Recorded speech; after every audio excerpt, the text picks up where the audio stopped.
and then give the attendees a minute to join in. Yeah. And on your flag, we'll start. Yeah.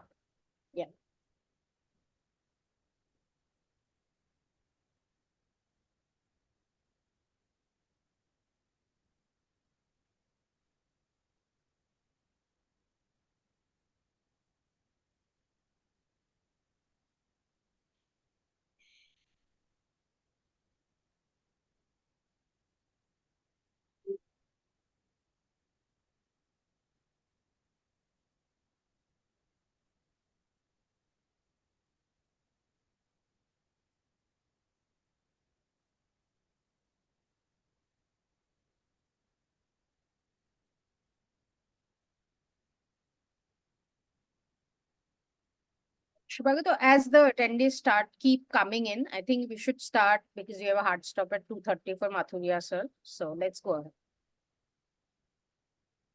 Thank you. Our warm greetings and welcome to everybody this afternoon from India, by evening in other places in the world and morning in others. We at the SCI-AI program, the Scaling City Institutions for Asia and India, located at the Global Water and Sanitation Center of the Asian Institute of Technology, are delighted to be partnering with TREADS Talks at the Center for Policy Research and the National Fecal Sludge and Septage Management Alliance to bring to you this discussion entitled Turning the Tide, Role of Statutory Bodies in Abating River Pollution. A warm welcome to the panelists too, where we are organized today into two sessions.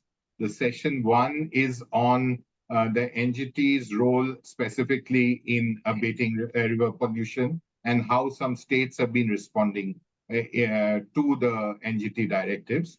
And the second is on strengthening measures to enhance river pollution abatement. Essentially, the second section brings together international and national case studies and try to understand how the processes initiated at the NGT level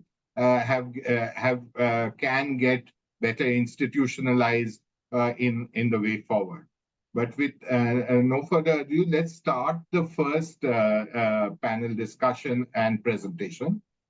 This session essentially is for us to understand better how the NGT's role in river pollution has evolved and the experiences of various institutions that have been working alongside the NGT. And so we are delighted to have with us Mr. Mathuria, Chief Engineer, Central Water Commission, and former Executive Director, National Mission for the Clean Ganga, Ministry of Jal Shakti, who has more than 30 years of experience in the sector in various roles. And we are very keen to hear his perspective on how this collaboration and furthering of institutional arrangements and efforts around the Ganga in specific, but more generally in the rivers across India, are being driven through the NGT and its frameworks that it's creating.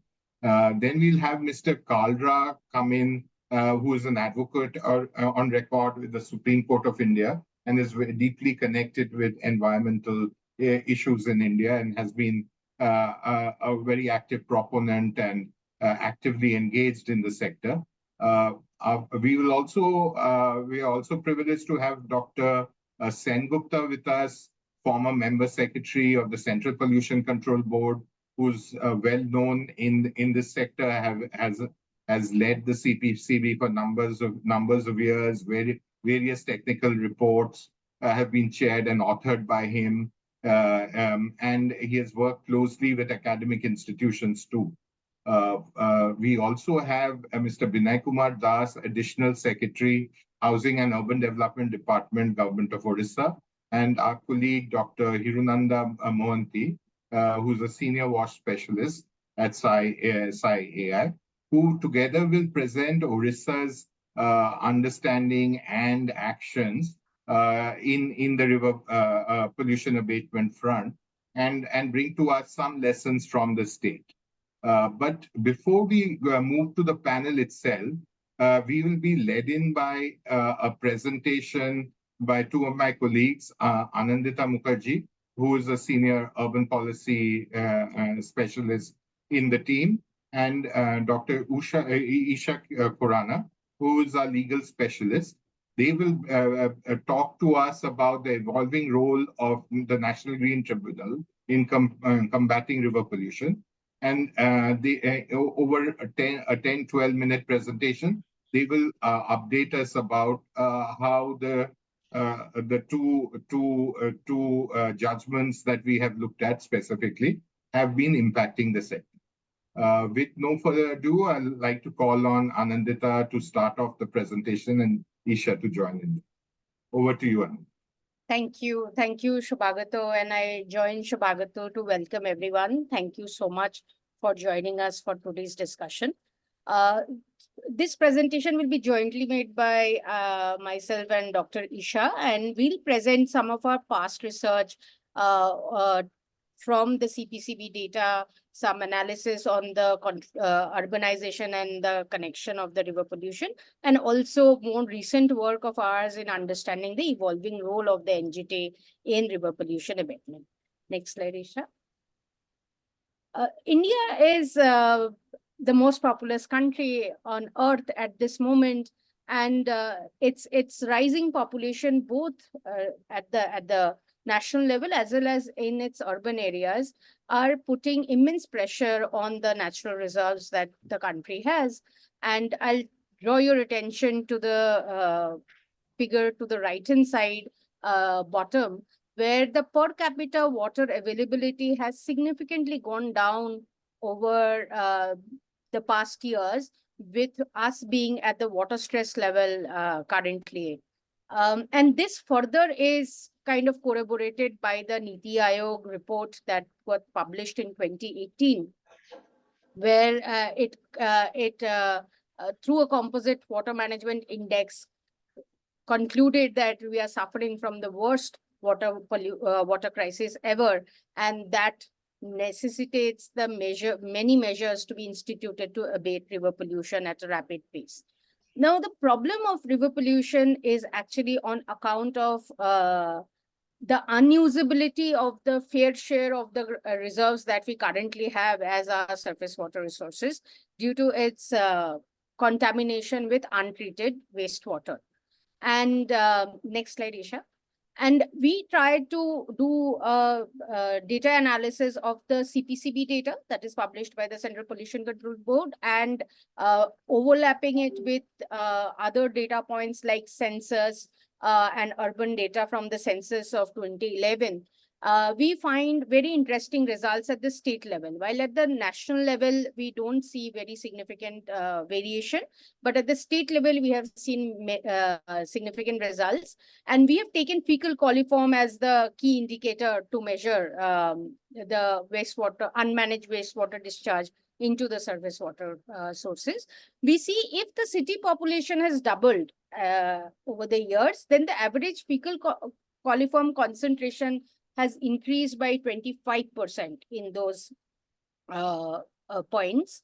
And if on-site sanitation system coverage has doubled over years, then the same has contributed to a rise of 25% of the fecal coliform increase in those data collection points. But so there are various pathways through which this groundwater, in turn river water, and the surface water sources are getting polluted. One is the lack of treated tap water sources that puts a lot of pressure on the groundwater for people to use, especially in small and medium town. The on-site sanitation systems that are constructed are often not as per standards and also doesn't comply to the desludging periodicity for safe usage, and also the lack of coverage of the sewage treatment plant and their treatment capacities thereof. These are the critical pathways within which the surface and groundwater sources are getting polluted, and this has not remained unaddressed by the policies and programs. Since long, the various legislations, policies, and programmatic interventions have been undertaken. The most recent of them are Amrut, through its 2 phases, have supplemented significantly the state governments to build additional treatment infrastructure, and Jal Jeevan Mission and Amrut together is working to cover most part of Indian households with urban and rural households with tap water supply. These are very good starting points. Next slide, Isha. And I'll hand over to Isha.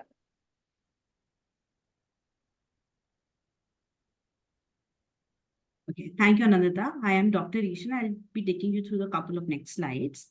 So as we all are aware that there are multiple stakeholders which are involved in monitoring and abating of river pollution in the country. So the Department of Water Resources, River Development, Ganga Rejuvenation, the National River Conservation Directorate, and the River Basin Boards are primarily involved into policy formulation. While we have the Central Water Commission, Central Groundwater Board, and also pollution control boards, which are the leading monitoring institutions in the country. When we look at the pollution control boards include Central Pollution Control Board, State Pollution Control Board, and the pollution control committees at the Union Territory level. All of them together have the primary responsibility of prevention, control, and abating river pollution as the key mandate. Now, these pollution control boards, they regularly collect and monitor data on water quality. So this kind of feeds into the policy actions that are undertaken by a lot of other stakeholders. Over the period of time, the water quality monitoring stations have increased, thereby contributing to enhanced data quality sets that we have, robustness of data, which in turn impacts our policy actions. So in 2010, National Green Tribunal was established under the legislation of National Green Tribunal Act of 2010 as a specialized tribunal for environmental matters. Now, National Green Tribunal NGT is a quasi-judicial authority which has original, appellate, and suo motu jurisdiction. Original jurisdiction is primarily when there is a matter that is involved which has a substantial question relating to environment matter, or if there's a question on implementation of any of these 7 legislations that we have mentioned on the left side of the slide. The appellate jurisdiction arises from the appeal from the orders of the very same legislations that I mentioned. While the suo motu jurisdiction, which is one of the most noble ones, is where an entity takes matter on its own accord, without any application, without any submission. The entity will take cognizance of the matter on its own and start the proceedings if it's of environmental concern, which is impacting the public at large. So to better understand how the states have been responding to the NGT orders, specifically for river pollution, we have undertaken a study to understand from these 2 particular orders, OA 606 and OA 673 of 2018. And we have taken Odisha as our case. So Mr. Binoy Kumar Das and Dr. Mohanty will be elaborating upon Odisha's response to these 2 case laws in the coming panel discussion. With the in-depth analysis that we kind of conducted for the NGT order, specifically for abating river pollution, we have understood that there are 3 primary typologies of the NGT orders that have come up, one being the enforcement directives. So this enforcement directive stems from the very same 7 legislations or a substantial question of environment that we just mentioned earlier. So primarily based on that, the NGT orders for here, like river pollution abatement, they ordered for preparation and execution of dedicated action plans so as to be compliant with the Water Act, which is primarily responsible and gives the mandate for abating, preventing, and control of pollution. It also went ahead to kind of constitute interdepartmental bodies like RRCs that are called River Rejuvenation Committees and Special Environment Surveillance Task Force at the district level, so that the coordination and the enforcement of the action plans could be taken up. They also mandated the state governments to go ahead and give them performance guarantees so that the action plans are complied. See, the action plans are just an instrumentality to comply with the laws. So that's how they wanted to go ahead. They went ahead, the NGT in the second typology that we have identified is the periodic compliance and monitoring. So the NGT has been doing periodic compliance and monitoring of these action plans through the Central Monitoring Committee, through Central Pollution Control Boards, and in the absence that there's non-compliance, then there has been violations, they lay very heavy fines and penalties on all on stakeholders and institutions for this matter. We have tried to unpack in this slide how the NGT orders have been operationalized.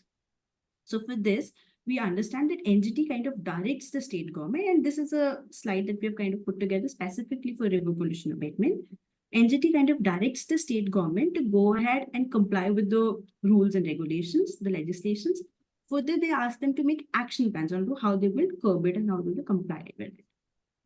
The action plans have to be made by the river rejuvenation committees, which are again constituted under the orders of the NGT. So once the action plans are made by the RRCs, they share these action plans with the Central Pollution Control Boards through the State Pollution Control Board for approval. So once that's approved, it becomes an action plan and it could be utilized and it has to be followed and complied with. For this, the NGT kind of mandates the state government to go ahead and give performance guarantee also to CPCB. That in absence of performance, they'll have to give an amount of money that they actually put together. There is a continuous monitoring that actually happens. For example, the RRCs on a monthly basis report on the compliance and the actions taken in compliance with the action plan to the CPCB. And this is also in turn reported to the Central Monitoring Committee, which is constituted under the chairmanship of Department of Department of Water Resources, River Development, and Ganga Rejuvenation and MOGS. The CMC goes on to then report it to the NGT. Simultaneously, CPCB also periodically reports on the action plan progress and the performance guarantee. Thus, the NGT has kind of put together a institutional framework. Like it has basically put together an institutional framework to have more accountability in the system, so that there's a compliance with the rules and regulations. Thank you, Isha. So just last couple of slides, and I'll not take more than a few seconds. Despite these measures, river pollution persists, and a closer look at the CPCB new report of 2022 also reveals that while the overall number of polluted stretches has gone down, the major reduction has happened actually in the priority 3, 4, and 5 set of rivers, and the priority 1 and 2 rivers has almost remained unchanged.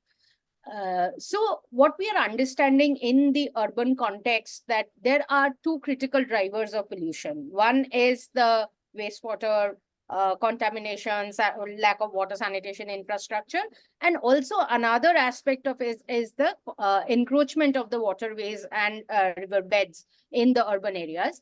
While NGT-driven river action plans have really bolstered the gap analysis, bolstered investments in creating more treatment infrastructure through various schemes, and enhanced toilet coverage and regulate activity within the floodplain zones. But what remains is what will strengthen this current process further. And just as an indicator, we have listed some of these, like, what can be better, how can we better the role of local authorities? How can we enhance the civic participation? Can we use more robust data analytics that create some proactive accountability within these local authorities? Can we do more enforcement of standards for better sanitation infrastructure, participatory rehabilitation, and rejuvenation of water bodies are some of the questions that we would like to deliberate further. Thank you, and over to you, Shubha. Thank you, Anandita. Thank you, Isha. I'd now like to call upon Mr. D.P. Mathuria to please come in with comments and suggestions, as well as discuss a bit about the experience of having working closely with the within this ecosystem under the NGT regime in the last couple of years. How has this means from a practitioner's perspective made our actions more precise and clearer and more effective? With that, in the few opening questions, like to hear from you, Mr. Mathuria. Thank you. In fact, before I start, I'd like to thank the organizers for uh, inviting me, giving me time as a panelist, and providing me a platform to share my views during my years of association with one of a very prestigious river conservation program of the Government of India. And it has really been an interesting journey. I'll start from some of the basic questions that were posed in the presentation. Well, it's no denying a fact that we are in fact not treating whatever wastewater we are producing. Close to 72,000 MLDs generated, and hardly about 40% of that is being treated, and 60% untreated is being let off. And whatever is being treated is also, there are questions on whether that is as per standards or not, as per stipulated standards of Ministry of Environment, Forest or not. So those questions on treated also exist. So there is a lot to do. That's the precise point. Second, and definitely to attain a target of 100% sewage treatment, there has to be infrastructure capacity building, which needs a lot of money, lot of money, capacity building of the institutions as well, skill set of the institutions, and advent of technology, which is cheap, friendly, as well as maybe nature adaptable, and all those kind of things. So, and a brief window has also been presented about the programs of the Government of India. In fact, government is very serious when it comes to rivers and conservation of the rivers, uh, and has taken almost all suggestions and directions from Honorable NGT and Supreme Court, High Court in the positive sense. So far as Government of India is concerned, I can say that for the year 23, 20, 22, 23, there was a budgetary allocation of about close to 14 billions in various programs. Whether they were Jal Jeevan Mission, Swachh Bharat Mission Urban, Rural, Amrut, Smart City, in Ministry of Jal Shakti's own schemes as well. And so the seriousness of the government comes from the fact that a very impressive outlay has been provided in the budget of financial year 23-24. It was in fact 12 billions. Various programs, for example, as I've said, Jal Jeevan Mission, Atal Bhujal Yojana, Swachh Bharat Mission, Amrut, Namami Gange, NRCP, etc., are underway. The in fact, the government, when it started looking at, and I'll also like to dwell upon some of the basic improvements, basic institutional arrangements that government has put in place to address these problems. Even if you look at the name of Ministry of Jal Shakti, Department of Water Resources, River Development, Ganga Rejuvenation, one vertical happens to be water resources. That means a vertical which looks at development, exploitation of the water resources, and another vertical happens to be river development. An institutional arrangement to look at development of the river. And so far as development of the river is concerned, and Ministry of Jal Shakti is concerned, there are two programs: Namami Gange program and National River Conservation Program. As I think everyone is aware, the Namami Gange program is looking at measures for conservation of River Ganga and its tributaries, which has a catchment area of close to 1 million square kilometer, and all other river basins, in fact, 19 other river basins are looked after by NRCP. In spite of the fact that a lot of budgetary spending has been going on, there are plans to close this gap, infrastructure plans, there are plans for capacity building of institutions. There are subordinate legislation as well in place. For example, Ganga Authority Notification 2016, October 2016, which mandates the government to establish authorities at central and state level as well as district level at the last year of the governance. Uh, there have been glaring lapses or glaring things, actions which were to be completed or taken by the institutions, and that has brought NGT into the picture. Well, various landmark cases as part of the original jurisdiction of NGT were deliberated, and that led to some very important judgments. For example, OA number 200, which in fact originally was the case writ in Honorable Supreme Court, and the matter was relegated to NGT on two different occasions, one for industrial pollution and then for municipal pollution as well. For example, Mali to Nirmal Yamuna case, which led to some landmark judgments from NGT, and also another very important judgment from NGT in the matter of OA number 673, which was in fact a sumoto case taken by NGT on the basis of an article published in Hindu by Mr. Koshi Jacob. And the essence of all those things has translated into various action points. It has led, as has been presented by Isha very nicely and very, she encapsulated entire things in one or two slides, but very cleanly it has been stated that led to establishment of various committees.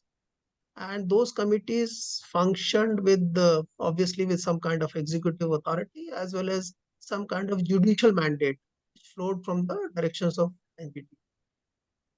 And these all directions led to creation of a very very proactive platforms at different level. Action plans were prepared. There were river rejuvenation committees of the state which were headed by principal secretaries of the environment in the states. And all those river rejuvenation committees looked at the action plans for the rivers in respect of polluted stretches, which CPCB report based on the monitoring came out. And states were directed to complete implementation of those action plans within certain stipulated timelines. And if states failed to do that, obviously the penalty regime were prescribed. And a different tier mechanism of monitoring was set. At apex level was the Central Monitoring Committee, headed by the Secretary of Department of Water Resources River Development, followed by monitoring committees at the state level, which were chaired by the chief secretaries, and in Ganga Basin, similar kind of monitoring committees at the district level, which were known in fact as district Ganga committees, as per Ganga Authority notification. I don't see any reason why these initiatives should fail. When the commitment of the government is there in terms of budgetary outlay, very scientifically driven, and very thought-provoking, principles for rejuvenation of river has been set. I'll elaborate few lines on this as well. When the river rejuvenation concept earlier, if you remember from the days of Ganga Action Plan, or for that matter, Gomti or Damodar, this activity was urban centric, and entire efforts were these activities were implemented largely with urban centric attitude, that all that sewerage has to be managed. And the assumption was that if we are able to handle the sewage, treat it, then the rivers will, automatically will be clean, in a better state, and will be compliant with the standards. But that was only part of the story. And this clearly was established when the subject was relegated to Ministry of Water Resources. River development is certainly not only treating the sewage. It has got much to do with it. It has also got a lot to do with, regulation of the groundwater. to ensure that only sustainable level of extractions of the groundwater in various kind of developmental blocks happens, that the floodplains of the rivers remain encroachment free, that the problems of solid waste management or medical bio-waste, etc., are handled in the way they should have been, that the aquatic wildlife and the ecology per se is also restored as the most vibrant biomonitoring parameters besides physicochemical characteristics.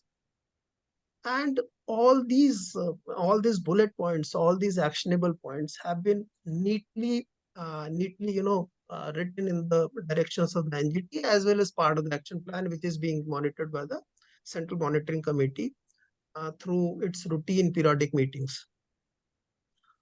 And this template of river rejuvenation, which is guided by, steered by Ministry of Jal Shakti and its Department of Water Resources, has led to certain perceptible success, perceptible results, appreciable results in the Ganga basin.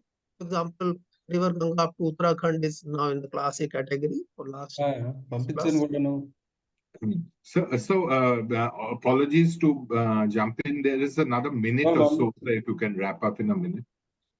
There is another 1 minute if you can wrap up in. So we yes. Yeah, thank you. So so it has led to that perceptible changes, and this template then was recognized as a successful template for the Indian conditions and was directed by NGT to be replicated in other basins as well. And they went even to the extent of saying that please look into the institutional arrangement so that this template for river rejuvenation is also implemented in other mountain river basins of the country other than Ganga. And they even suggested to the ministry that they can consider setting an institutional framework similar to that of NMCG or Namami Gange in the other states. And the ministry also worked on that framework in a form of National Authority for Rivers in India, broadening the scope of the work as well as the authorities that were to look into this.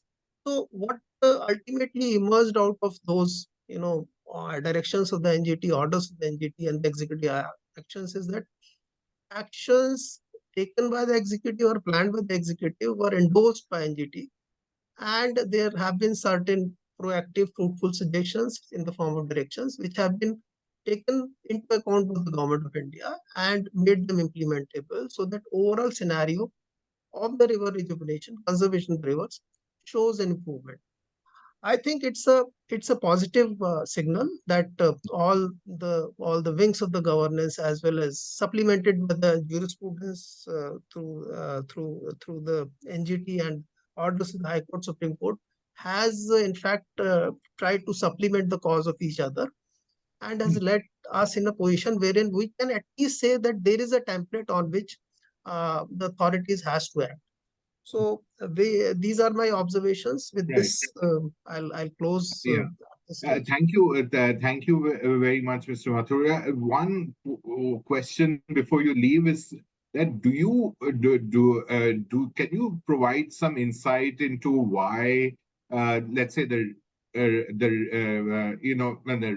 water resources institutional architecture has been kept aside and a new pollution control type infrastructure, institutional arrangement of the River Rejuvenation Committee was set up? Did the NGT or the implementing agencies look at why the water resources monitoring agencies, etc., couldn't be the right institution? So, is there anything that you can add on that, sir? How much time do you wish me to conclude? 2 minutes, 1 minute? Okay. Not too much time, sir. In a minute or Okay. two, just point us to the direction, and that'll help us a lot. Sure. Well, it isn't like this. Central Pollution Control Board or state PCBs continue to exist, continue to work. An institution of NMCG is another authority regulatory authority under the subordinate legislation of Ganga Authority notification. So it has also been given the pass to monitor, to regulate, to issue directions, to inspect, similar to what CPCB does, but in the Ganga basin. This is a supplemental effort. The only difference that has been brought in is that the river from the perspective of river development, other than sewerage management, there are various other issues that need to be addressed simultaneously. For example, as I have said about the groundwater, about floodplains, about minimal flows in the river, environmental flows, ecology, etc. So those aspects, obviously, this ministry is supposed to look into, and that is why that has been brought into the picture. Else, institutional arrangement continues to exist with its mandate, except for the fact that new regulatory institutions have been created. Thank you. Thank you so much, Mr. Mathuria. I would now like to call on Mr.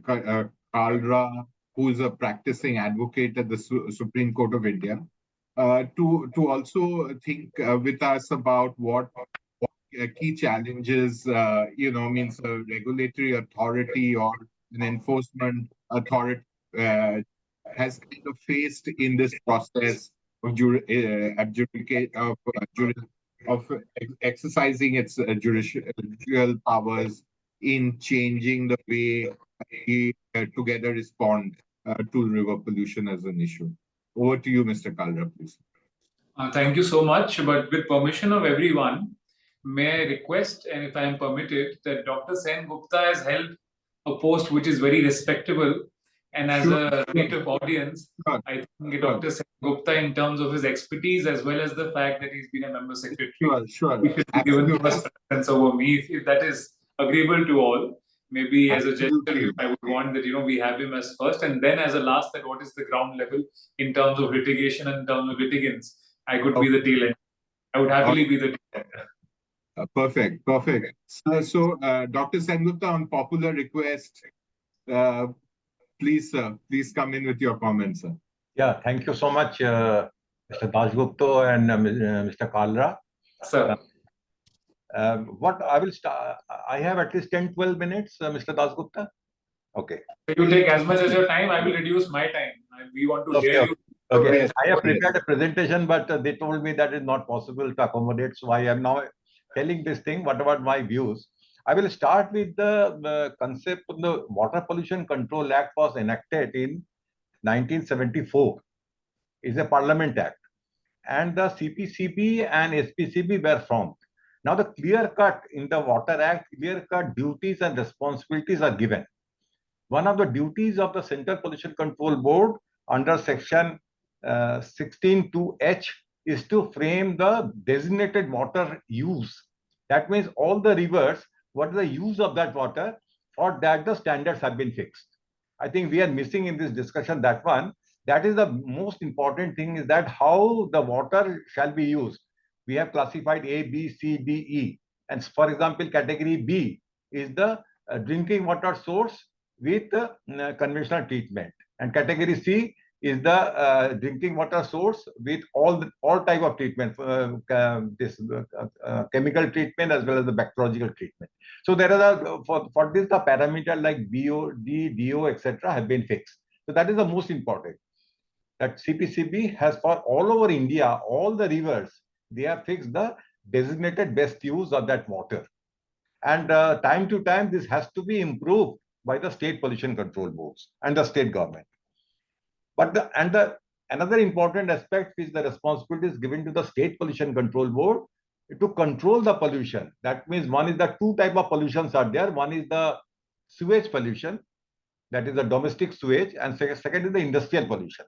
But there are many other sources of the pollution in the river, like this non-point source of pollution, like jhuggi jhopdis. These people are agriculture waste, agriculture residues, all the things are going to the river. That is also contributing to the pollution. Then the diversion of the river. is another very important thing which is causing the pollution, because when we divert the water from the river for say construction of dam or for use of that water for the irrigation, then the water flow is reduced in the river. And water flow is a very important factor. When we set the standard for the industrial discharges, we kept the BOD, for example, I will give an example, the 30, with the assumption that the at least minimum 10 times dilution is available in the river. So that is 30 is diluted and become the 3 milligrams per liter of BOD. And that is our water quality objective for B and C category. Okay. So if the dilution is not available in the water flow is reduced, then we are not going to achieve this standard. In that case, we have to stringent the standard, or we can regulate the water flow in the river. And that is these 3 things are in all the NGT orders and all the CPCB affidavit. We are filing this thing that the flow, environmental flow, has to be maintained in the river. Otherwise, river water quality will not be. Another important thing is the groundwater. Over groundwater extraction is also creating pollution in the river, because groundwater and river water are interlinked.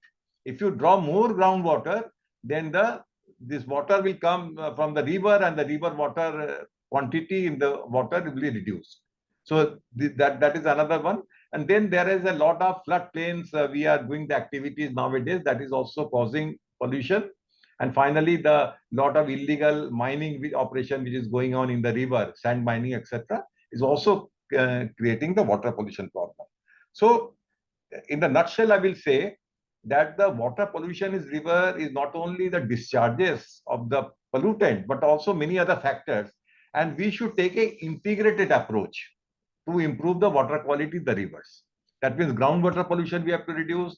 We have to treat the sewage. We have to treat the industrial waste. We have to see that the groundwater is not more extracted, and we should respect the environmental flow. Regarding the environmental flow, Honorable Supreme Court, Honorable High Courts, Honorable NGTs have passed large number of orders, but it is not implemented. Hardly we are meeting the flow in the rivers. For example, you take a Jamuna river in Delhi. We are withdrawing all the water at the Wazirabad for the drinking water purpose, going to our water works. There is no fresh water discharge from after the Wazirabad to the river Jamuna.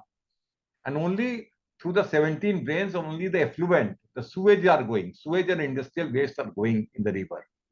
These 48 kilometers of the river stretch in Delhi are heavily polluted because there is no dilution water is available. No river water is available there. So after that, when the Jamuna leaves in Delhi and enter in the Mathura and then the downstream cities, there are some tributaries are mixed, and then water, again some more water we have receiving in the Jamuna river, and the Jamuna water is little bit better. So this is the one of the important thing, that environmental flow has to be maintained. Now coming to the this river pollution and the issue like this polluted river stretches, etc. CPCB is monitoring all over India. There is more than 1100 water quality monitoring station, and with those data, CPCB has identified 351 stretches. Stretches means from one monitoring point to second monitoring point. Maybe it is 2 kilometers, maybe 5 kilometers, maybe 10 kilometers. When the river water quality with respect to BOD certain levels, we define is the polluted river stretch, and priority we have fixed, priority 1 to 5, and 1 is when the BOD is more than 30 milligrams per liter. Then it is priority 1, and we have over 45 stretches, very large number of stretches, which is highly polluted. One important thing is that here we have considered only the BOD. But BOD is not only parameter. We have to consider the heavy metals. We have to consider the other COD, chemical oxygen demand in the river. We have to consider the pesticide and other herbicides which are discharged on the river. So these parameters, if you consider, then there will be number will manifold increase. So CPCB has only considered the BOD parameter. This is the one thing. BOD is coming only mostly due to the untreated sewage. Again, the previous speaker has narrated that only 35 to 40% sewage we are treating, and rest of the sewage untreated and partially treated are discharged on the rivers. So that certainly and this sewage contained very high level of the coliform. Sometimes it goes to the crores. In Delhi state, it is crores. The standard is 5,000 mpn per 100 milliliter, but it is going in crores. So you can see that when untreated sewage are discharged in the rivers, the coliform levels increase manifold. So this is one of the things. Now, what has happened, the NGT has passed large number of orders. I have listed about more than 20 orders related to river, in which they have ordered that action plan to be prepared, it should be implemented. The industry who do not have the sewage treatment, municipality who do not have the sewage treatment plant, they should do it immediately. For that, the environmental compensation have been imposed, ranging from 300 crores to 3,000 crores. So, lot of money through this environmental compensation by the NGT through the state governments are given to the municipal corporation for setting up the sewage treatment plant. But there are so many other things are there which is not happening. Now, if you see the what should be done, because we have the overall responsibility under the Water Act, under the NGT Act, what are the NGT orders and other Ministry of Water Resources. Everyone want that the water quality in the river should be maintained as per the standards stipulated by CPCB, which is the water quality objective in the river, that A, B, C, D, E, and B and C categories are most important, where the BOD should be less than 3 milligrams per liter and dissolved oxygen should be more than 4 milligrams per liter, and coliform should be less than 500 mpn per 100 milliliter. This is our target. To achieve the target, as per the NGT orders also, action plan should be properly implemented. Money is there. Money is there. There is no dearth of money now. Money is there. Only thing that what we should do is the number one, we should treat 100% sewage. We are only treating 40% of sewage. We have to treat the 100% of sewage up to that standard, and this treated water in the sewage treatment plant should be reused. There are the guidelines for the reuse of the treated water. It can go to the industry, it can go to the power plant, it can go to the park, it can recharge the floodplain, it can recharge the ponds, it can recharge the lakes. There are so many options are there. So this sewage treated water should be reused and sewage should be fully treated. Number one things. Second is the industry. We should not forget about the industry. Industry is also contributing a lot of untreated and partially treated water is going to the river. For example, in Ganga and Kanpur and Unnao, lot of tanneries are still discharging their chrome-bearing sludge in the river. And that is not reflected in the polluted river stretches. But it is there. If you go to the Gujarat, etc., there's highly toxic pollutants are discharged. Amla Khadi is one, where this dye and dye intermediates and the pharmaceutical industries waste are going directly to the river. But we are monitoring the BOD, it is not reflected in that. So industrial discharges has to be done properly. Treatment should be done properly. There's two aspects are there. CPCB has come out with the zero liquid discharge policy for highly water polluting industry like distilleries, pharmaceutical, pesticide. They should go for ZLD, and ZLD should be monitored properly. Its functioning operation should monitor properly. Second one, other industry. There are 17 categories of industry. There is 5,000 plus industries are there. They should operate properly. There's primary, secondary, and tertiary treatment plant, and this treated effluent should pass through a guard pond where the biosec test should be done. Then they should be allowed to discharge in the river. That is not happening. Industries, tertiary treatment plants, in most of the cases which I have audited, is not working, and they are discharging their effluent which is not conforming to the standard to the river. So that is the second point. Third and most important thing is the environmental flow. Environmental flow has to be maintained. Otherwise, we are not going to maintain the water quality up to desired level, and the biodiversity we are not going to maintain. For that, a very comprehensive program has to be launched. And CPCB has done. CPCB has taken a Hindon.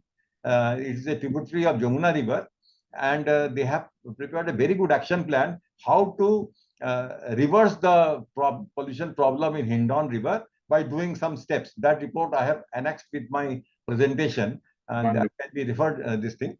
So, and the fourth one, e-flow, and then this priority 1 and priority 2, that is 46, 45, and 16. We should include other parameters also. If you meet the BOD also, the water is not still safe because it contains the chemical pollution. So we have to introduce the COD, we have to introduce the toxic heavy metals, etc. in that things. Finally, the effluent treatment plants of the industry, common effluent treatment plant, which is set up by the government and by the states, that should function properly. Some of the NGT orders, they have given that industries whose ETPs are not functioning well, they are not meeting the standard, should be closed down. But hardly an industry has been closed down. So the state pollution control board has given direction, etc., and then this thing. So these are the overall. So thank you very much, sir. Just one follow-up question at this stage, but we'll go into Q&A later also.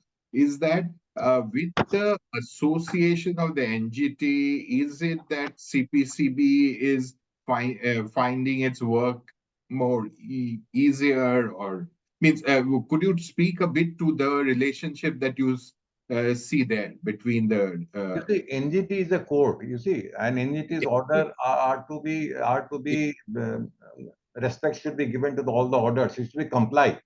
And NGT is now relating everything with the environmental compensation. So a lot of money is also flowing because the EC has been imposed by NGT, and the money is coming to the pollution control board, etc. They have no dearth of money now. Only thing is that, you see, that sewage treatment plant, money is there, but why sewage treatment plant are not constructed? Why the connectivity is not there? Municipal corporation, it is responsible to municipal corporation and urban development department. They are not doing. That is not happening. So first and foremost is the municipal corporation of all the states should construct their effluent sewage treatment plant with a proper functioning, and the treated water should be reused, not should be discharged again in the drain. Okay. This is first thing. NGT has ordered that thing, but that is not happening because very little action from the municipal corporation in every state that is happening. Second is the industrial discharges. Again, as I mentioned, that the ZLD is there, zero liquid discharge plant is there, but it is not working because the industry wants to save their energy cost. They are not running the plant during the night shift. So that is, they have a bypass system, and bypass effluent is going to the water bodies.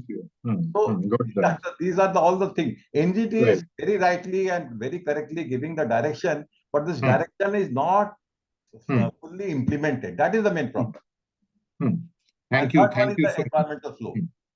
Thank you so much, Dr. Sengupta. It was wonderful hearing from you. Mandeep Kalraji, will you go now, or do you want to hear the state perspective too? No, I think we can.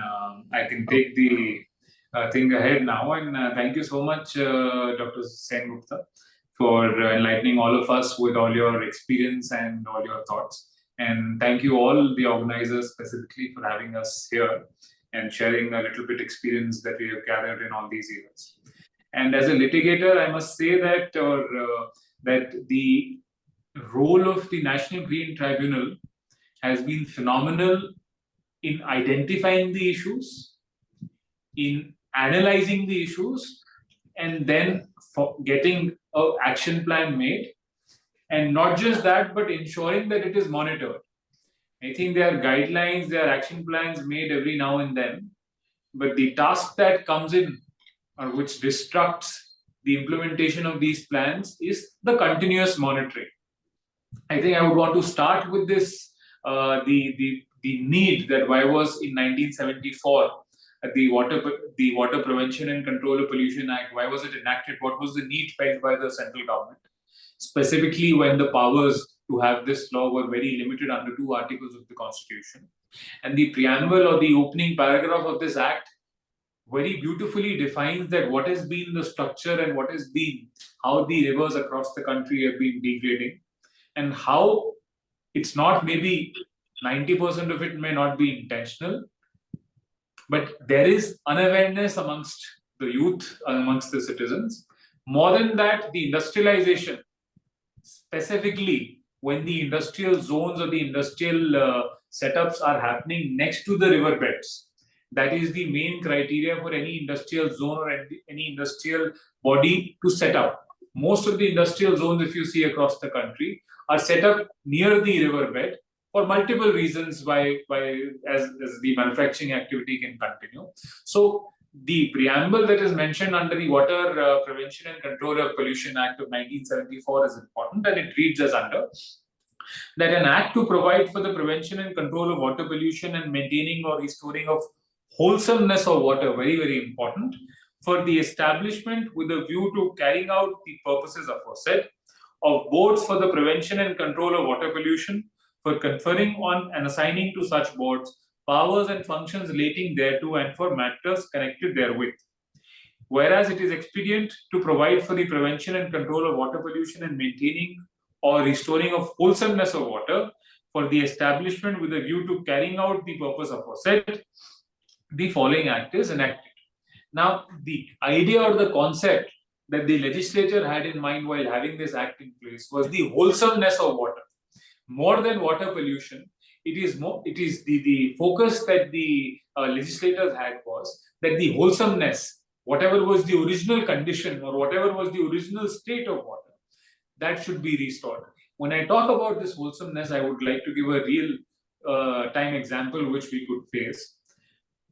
Fortunately, I had a trip to the river Ganges in Haridwar during the time of COVID. When COVID, there was a complete lockdown and no one could actually visit the river Ganges, the banks of river Ganges in Haridwar.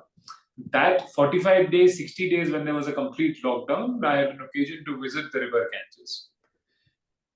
The water that was collected at that time, that we could sense and we could feel and we could taste, the same water has not been, and this is something which we got to know from people who have been regularly residing there, 50, 60-year-old residents of that place. And in fact, when we got that water back to Delhi NCR, we could match it with the earlier rounds of Ganga Jal that we had brought in. That water was not available at least till 50 years back in time. So therefore, when I say 1960 to 70, that quality of water was available that we could see for those 40 days or 30 days of COVID. Of course, one of the reasons was that there were no discharges. And as a matter of fact, unfortunately, starting from the first person who took up this issue, Mr. N.C. Mehta from Supreme Court, he filed multiple cases time and again. The entire river Ganges, the entire river Ganga, at multiple locations, had these tanneries, which have been the major cause of pollution within this river. Unfortunately, these tanneries, which now of course have been cured by the Honorable Supreme Court, have, one, the people are unidentifiable. Second, it has caused the water to be polluted in the maximum sense. So therefore, this area or this need of having water pollution to be monitored is something which is being considered, taken into account, and kept as a priority by the Honorable Supreme Court since at least 3 to 4 decades now. And finally, when this 1974 Act came and there were state and central boards established, still there was a need felt in 2010 that why don't we have a specialized body, now we call the Green Tribunal, the National Green Tribunal, to monitor these activities with respect to air, etc., specifically water pollution. In fact, the maximum pollution that is being, the maximum cases that are being dealt by the Honorable NGT are pertaining to water pollution. Why do I say so? The reason is this. As Dr. Sengupta rightly said, that every industry which is not a zero liquid discharge, which is not a ZLD basically meaning that there is no output of liquid given by such industry. Very rare industries, but they do exist. Any industry which is not a zero liquid discharge needs to have a primary effluent treatment plant in their premises. From the primary effluent treatment plant, there is a common effluent treatment plant within that state or within that industrial zone, which will discharge the treated effluent from each of these industries, and then that effluent will be processed in the common effluent treatment plant. From the common effluent treatment plant, when everything is processed, then finally it is either discharged in river or sea, or it will be a deep sea discharge where through a pipeline of the external CTP, wherever the CTP, the common effluent treatment plant, is discharging, there'll be a pipeline laid till deep sea level, so that the pollution does not impact the regular day-to-day working and regular day-to-day life of the people who are settled next to the water body. Unfortunately, what has been the case before NGT throughout is that the monitoring the levels as per permitted discharge and the extent of effluents being discharged in this water is not being kept a track of in the entire country. That has been the unfortunate, at most of the occasion, that has been the unfortunate part before the Honorable NGT. Now, what does NGT do when such matter comes up? And because I've been appearing in most of these matters that have been coming from NGT going to Supreme Court, and NGT setting a deterrent or having a deterrent approach has imposed fines up to 10,000 crores for any such industry or any such industrial zone or any such state where the pollution continues to happen. We all understand, it's an unsaid fact, that very minimum percentage of water in the entire world can be used for drinking purpose. The entire water, though 75% of the earth is of water, but the percentage of drinking water is hardly anything. So therefore, when such issues are brought before the NGT, under the Water Act of 1974, under the Environment Protection Act, the NGT in its original jurisdiction or in an appellate jurisdiction takes cognizance of the matter. Of course, there are cases where there is suo motu cognizance of the matter. And then thereafter, the NGT, which they have in the past 12, 13, 14 years, the approach that they have taken is immediately a committee is constituted with experts like Dr. Sen Gupta. And a complete study is made on a regular basis to see that what is the impact, how much is the discharge, what is the damage done to the particular species within that water body, what is the damage done to the environment, to the surrounding areas, what is the damage done by increasing the water level. All these things are that I think that is an alarm for me to conclude within the next 30 seconds. No, 1 minute. Please, 1 minute. Okay. I'm grateful. I'm grateful. So, therefore, the NGT has been primarily involved in looking into every aspect which covers any kind of pollution with respect to water, not just pollution, but restoring the wholesomeness of water. When I say this, I also mean to say the fact that now there are guidelines made by NGT, because the NGT will make guidelines when the law is not sufficient. There are guidelines, there are cases, multiple cases in which NGT has now issued guidelines that every 3 months, in some cases monthly also, there will be monitoring of these discharge that are being done either by the industries or by the common effluent treatment plant. Now, if the discharge is within limit, then there is no question of water pollution.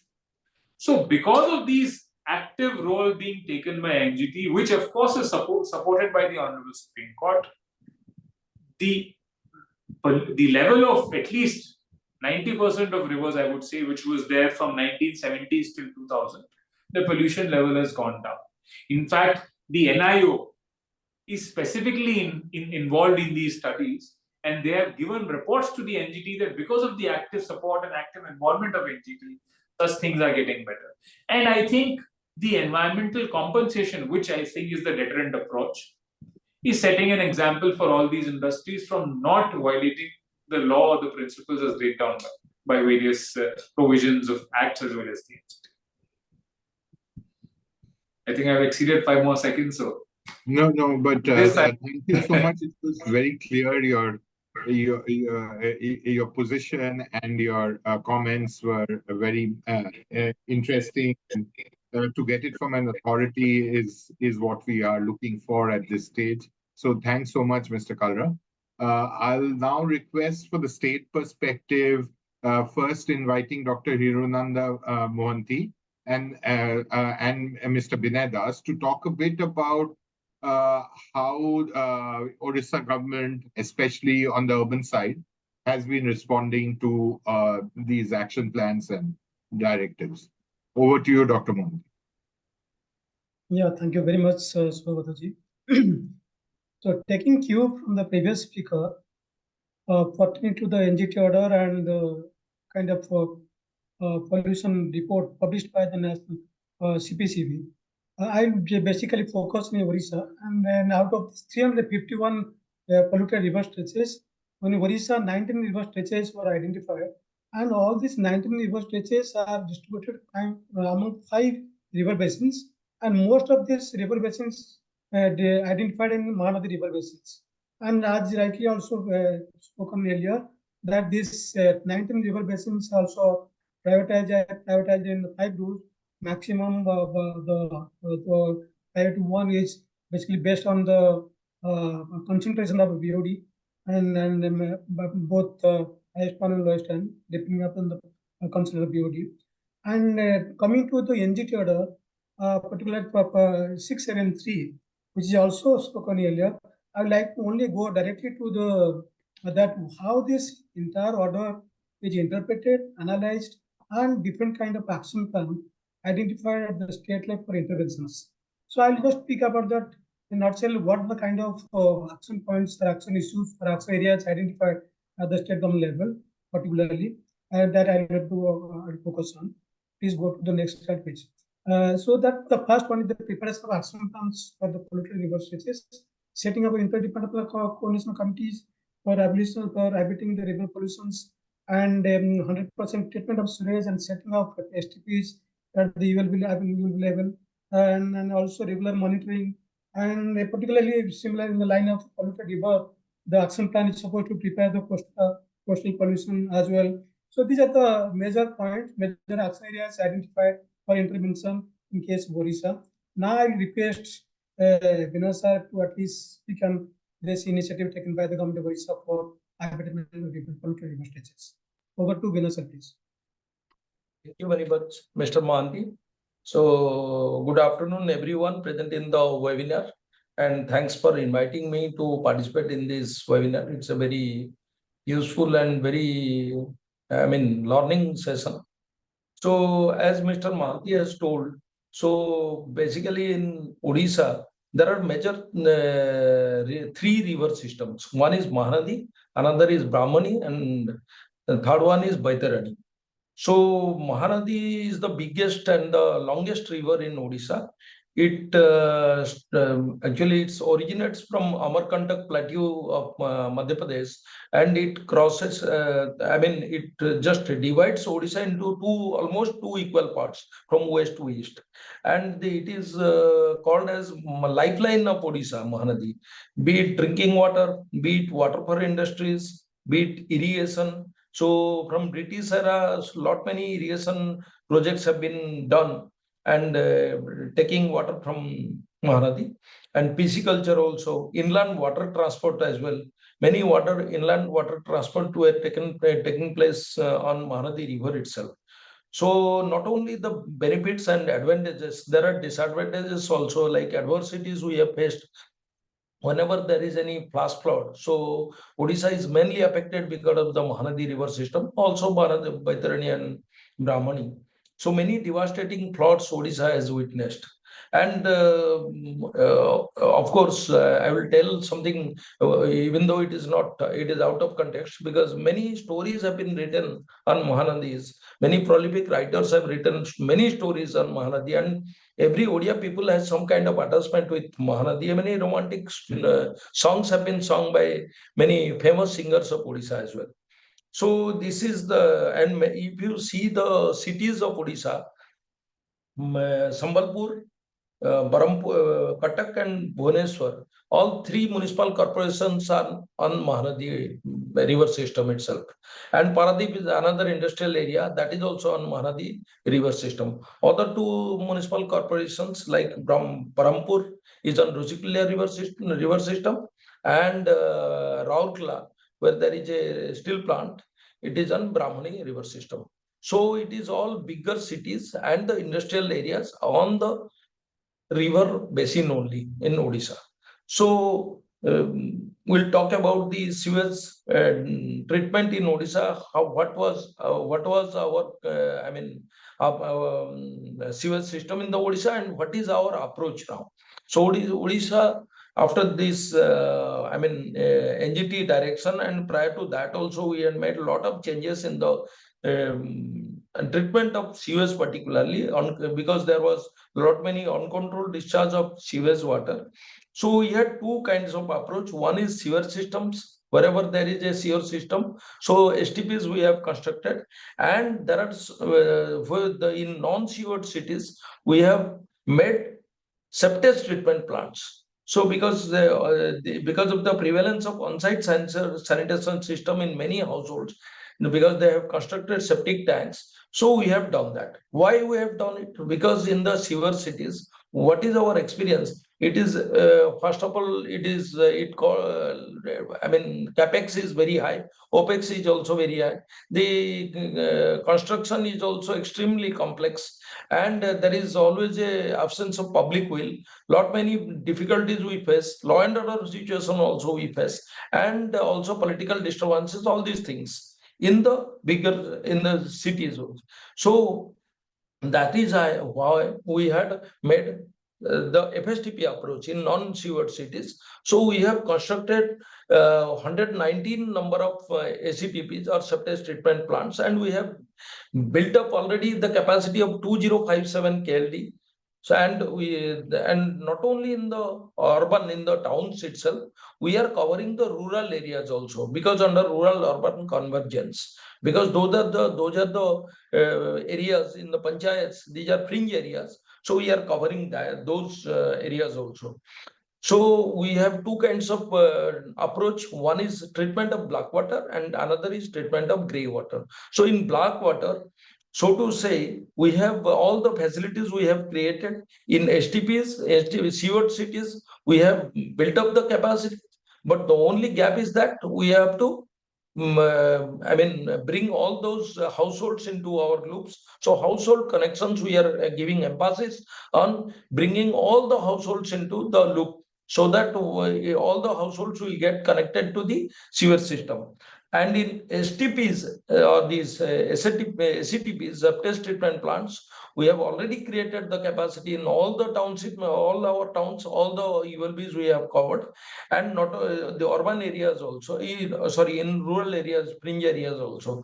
So for that, we have made one FSSM regulation 2018, and also for service delivery, we have done the helpline numbers. So all helpline numbers were given to the citizens. So they are calling our urban ULBs for sending the cesspool emptier vehicle, and for the treatment in the FSTPs. And as our speaker, Mr. Sengupta, was telling, that after treatment, after all these treated waters also, we are utilizing in the for the gardening purpose, for the curing of the construction work going on in the urban local bodies also. And the capacity for capacity management, the SCTP, the septic treatment plants for management, we have engaged women self-help group and the transgender groups also. And that we call Garima scheme. Garima scheme is a scheme. It is made for the safety and dignity of core sanitation workers. We are calling them sanitation workers, and they are regulating the work, and in the special we are giving them higher wages than the whatever Apologies they to will get. disturb, Mr. Das. If you can wrap up in 2-3 minutes, please. Yeah, sure. And the special risk and hardship allowance we are also giving, because they are into a very difficult job. And on other social benefits we are also giving. There are housing and two-wheeler subsidy, and free healthcare facilities. All these things we are giving. And secondly, another platform we have provided to the citizens, online platform, that is Sujog platform. Through Sujog platforms, the people are approaching for cesspool emptier or fecal sludge management. So next, please. Next, please. And you can see the report of the jaundice cases in 2014 and 2016, the reported cases of jaundice and diarrhea. Gradually, it is decreasing. And also for the grey water management, another thing is that now we have already done in the 11 pilot cities for grey water management. As we become successful, now we are implementing in 111.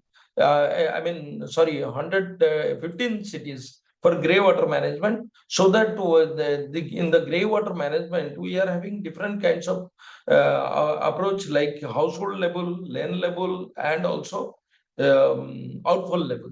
You can see the decline in river pollution. These are the reports of the CPCB. So CPCB has given this report. So gradually it is decreasing. Next, please. So these are the grey water management, as I have already told. So the first picture is the household level pit we have made, and second is the lane level, and third one and fourth one is the outfall level. So this kind of arrangement we are making to treat the grey water management. So there is a gap in the grey water management, for which we are having this kind of approach. And for doing all these things, we have made a ring fencing account. I mean, we have created 1142 crores of funds, and that has been ring fenced for septic, sewerage, and grey water management only. And those funds we are getting, I mean, with convergence of funds from SBM, State Finance Corporation Commissions, and 15th Finance Commission, and SBM Grameen as well. All these funds we are converging to do this. And another thing I would like to tell, because as I was going through the chart, somebody has raised a question. Minute. Yeah. 1 minute, please. If Please. in 1 minute you can. Yeah. So we are making temporary ponds during the major festivals like Dasara, Ganesh Puja, and all, because people generally immerse the idols. They were doing that in the rivers. So along the rivers, the ULB or the urban local bodies are creating, I mean, making temporary ponds with the impervious layer, so that there only temporary ponds immersing. People generally immersing the idols, and all the solid waste what that has been that is generated is disposed as we dispose the solid waste management facilities. And particularly for 606 case in the NGT, all those the legacy waste, we are treating the legacy waste, bioremediation of legacy waste. All these ULB, we have made 23 ULB zero legacy waste. And we are very vigorously doing this bioremediation in all the ULBs, and we are targeting, we have given the timeline to all the urban local bodies for zero legacy waste. So we have engaged agencies, we have engaged the SHG group, we have issued one SOP for bioremediation for legacy also. So in this approach, we are, I mean, solid and liquid waste we are treating in the state. And thank you, Mr. Thank Das. you. Thank you. Thank you so much, Mr. Das. It was Dr. Monty. It was very useful to see from the ground what these projects look like. We have run out of time for this session. We've got some good, questions in that I think I'll flag right now, and then maybe Dr. Srinivas in the next round as moderator will figure out a way to help us address them. The first one, Mr. Kaldra, Dr. Sengupta, is on how much treated water should be discharged to maintain the minimum flow, keep environmental flow going, and whether that's a disincentive or an incentive to kind of reduce water withdrawal itself.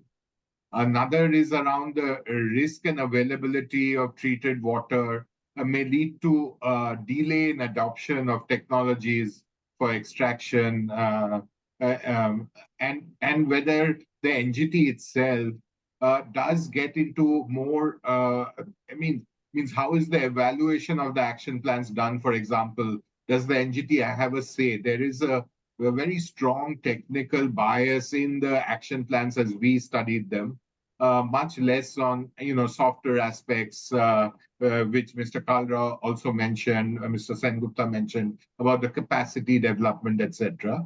So within this kind of current situation, does the NGT also have a mind on looking at beyond finance and technical issues itself through the committees, etc. So I'll leave it here. Thank you so much. I must thank the panelists for their wonderful insights. Thank you so much for being part of this session. We've all learned a lot. We've generated some interesting questions. And hopefully the next session will help us answer some of this, but raise further questions too. So I'll hand it to Anandita at this stage to introduce the next moderator and the panelists and to take it forward from here. Thank you again, panelists, Mr. Kalra, Mr. Das, Mr. Sengupta, Dr. Mohanty, Anandita, and Isha. Pleasure, sir. Pleasure being. Thank you. Thank you very much. Thanks a lot. Over to you, Anandita. Thank you. Mr. Das, Dr. Sengupta, if you can respond to some of the questions that are already in the chat, please do. If you have 5 more minutes, it will be very, very useful to have those answers written there, because we don't have a time for a question and answer session. But it gives me immense pleasure to now welcome Dr. Srinivas Chokakula. He is our dear colleague from the Center for Policy Research. He is the President and Chief Executive Officer at the CPR right now, heads the TREADS initiative, and also the Ministry of Jal Shakti Research Chair. He will moderate this session for all of us. And Srinivas, over to you. Thank you so much for agreeing to do this for us. Right. Thank you, Anandita. But quickly, before we get into the next session, would you like to give an opportunity to Dr. Sengupta to address these questions? I'm fine with it. Anyway, it's you who would be managing the time. So for me. Thank you. Dr. Sengupta, would you like to respond to part of these It will be a questions? pleasure, sir. It will be a pleasure. I think the very pertinent questions have been raised. As I mentioned that we want that in river, the water quality with respect to BOD for our B and C category usage should be not less than, BOD should not be more than 3 milligrams per liter. Now the 3 milligrams per liter to able to meet, we require minimum 10 times dilution. Okay, because our discharge from the industry as well as municipal STPs, sewage treatment plants, the outlet discharge is 30 milligrams. So 30 to 3, we require minimum 10 times dilution. But many rivers, we don't have that much of dilution. So what we have to do? We have to further stringent the standard, discharge standard from the industry as well as the sewage. And that Ministry of Environment has already done, is number one thing. Second, whatever the water is there, as per the Honorable Supreme Court directives as well as the NGT directives, based upon CPCB reports, NGT has directed that the minimum flow for the lean period should not be less than 15%. The average lean season flow to be maintained in the river. So during the winter months, the flow in the river is very less because we don't get from mountain the water and there is no rains, so the flow in the rivers become very, very less. So the thing is that we have to maintain at least 15% of the lean season flow in the river in order to maintain the ecological health of the river, is number one thing. And to maintain that one, we have to see that the diversion of the water for the irrigation canal and then for drinking water source or for the dam, etc., should be cut, should be minimized so that that much of water is available. Otherwise, it will like case like Delhi where it becomes a open drain. So this minimum flow or E-flow is very important. Second thing we can do is the industrial discharges we can restrict. And some of the highly water polluting industry like the distilleries, pharmaceutical, pesticide, refinery, and other highly water polluting industry, we can restrict the flow by asking them to go for zero liquid discharge. There's no discharge from those industries. So that those technologies are now available. But we have to strictly enforce those things. And Mr. Kalra has rightly mentioned that the enforcement of the standards is very important. So if you follow the ZLD for the highly water polluting industry and the other industry, if they meet the standards with the primary, secondary, and tertiary treatment, and the treated effluent is going to the bioassay where the bioassay test is performed, so that the whatever the water we are discharging in the river are quite safe.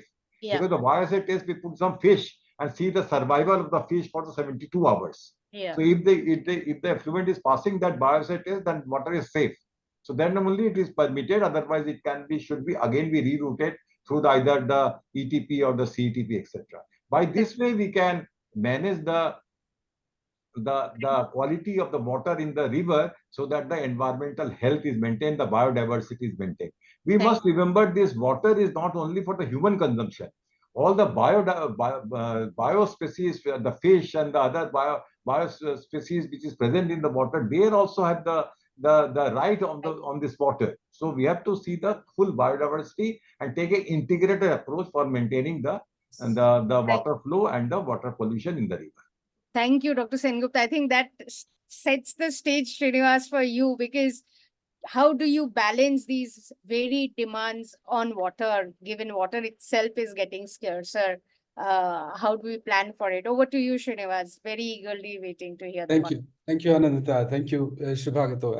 And thank you for having me. I know we're also co-organizers of this event. So I shouldn't be thanking too generously about it.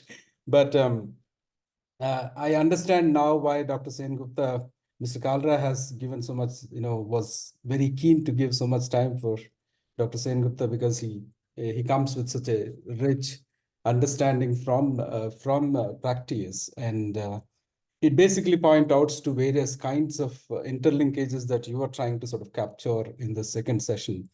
I mean, that's as the moderator, I was just looking at the brief and I was reading about what I was supposed to do in the opening remarks, and that's quite ambitious. In fact, it's about giving an overview of a regulatory institutional ecosystem to manage quantity, quality, river basin management, and then pollution control. I mean, with all humility, I don't think I can really handle it.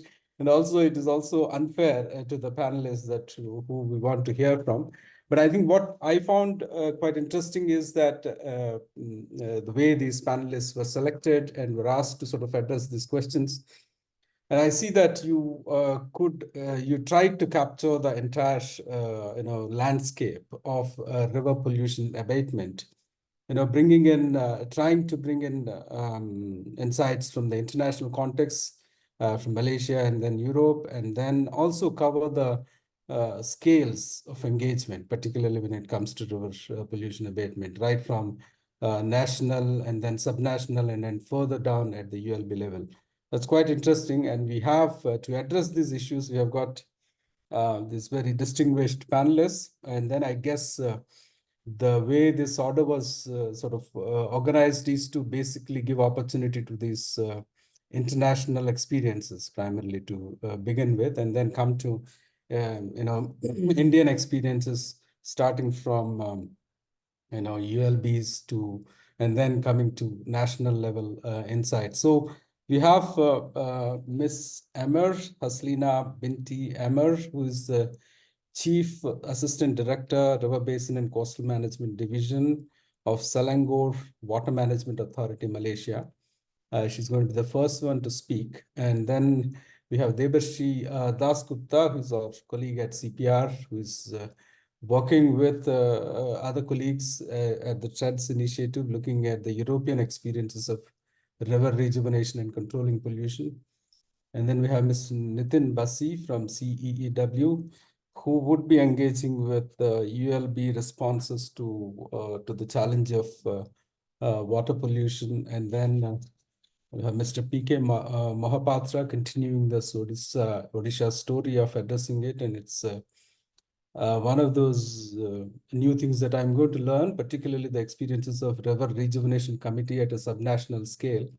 And if Mr. Mathuria is there, I hope he would share his reflections about that kind of subnational response, particularly through NGT's nudge or otherwise intervention.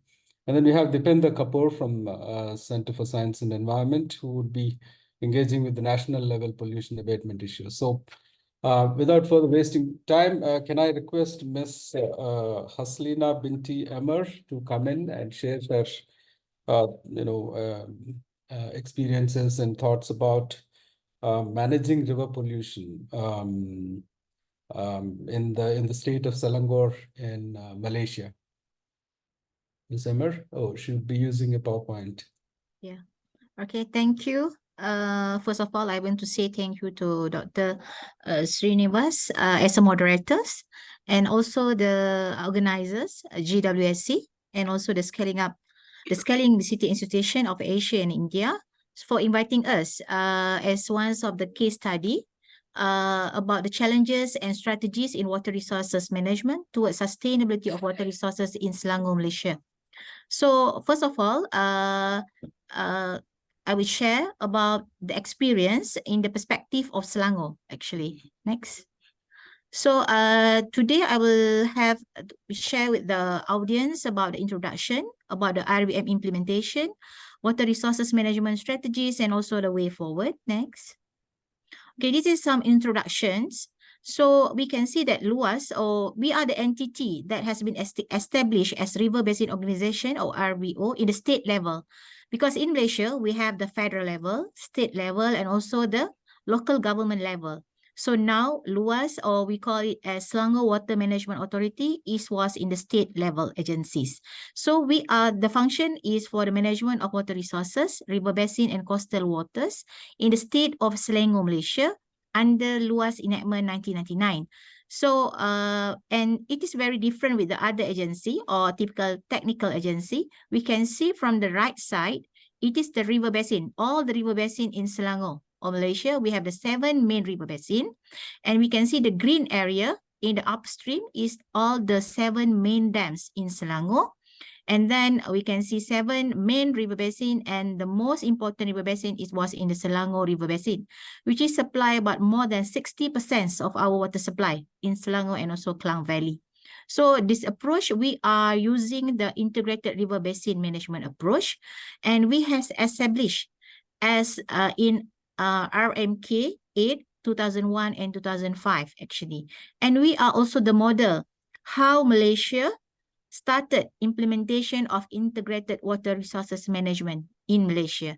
So this in the right side, also we can see the function of LUAS or SWMA. We have 17 functions.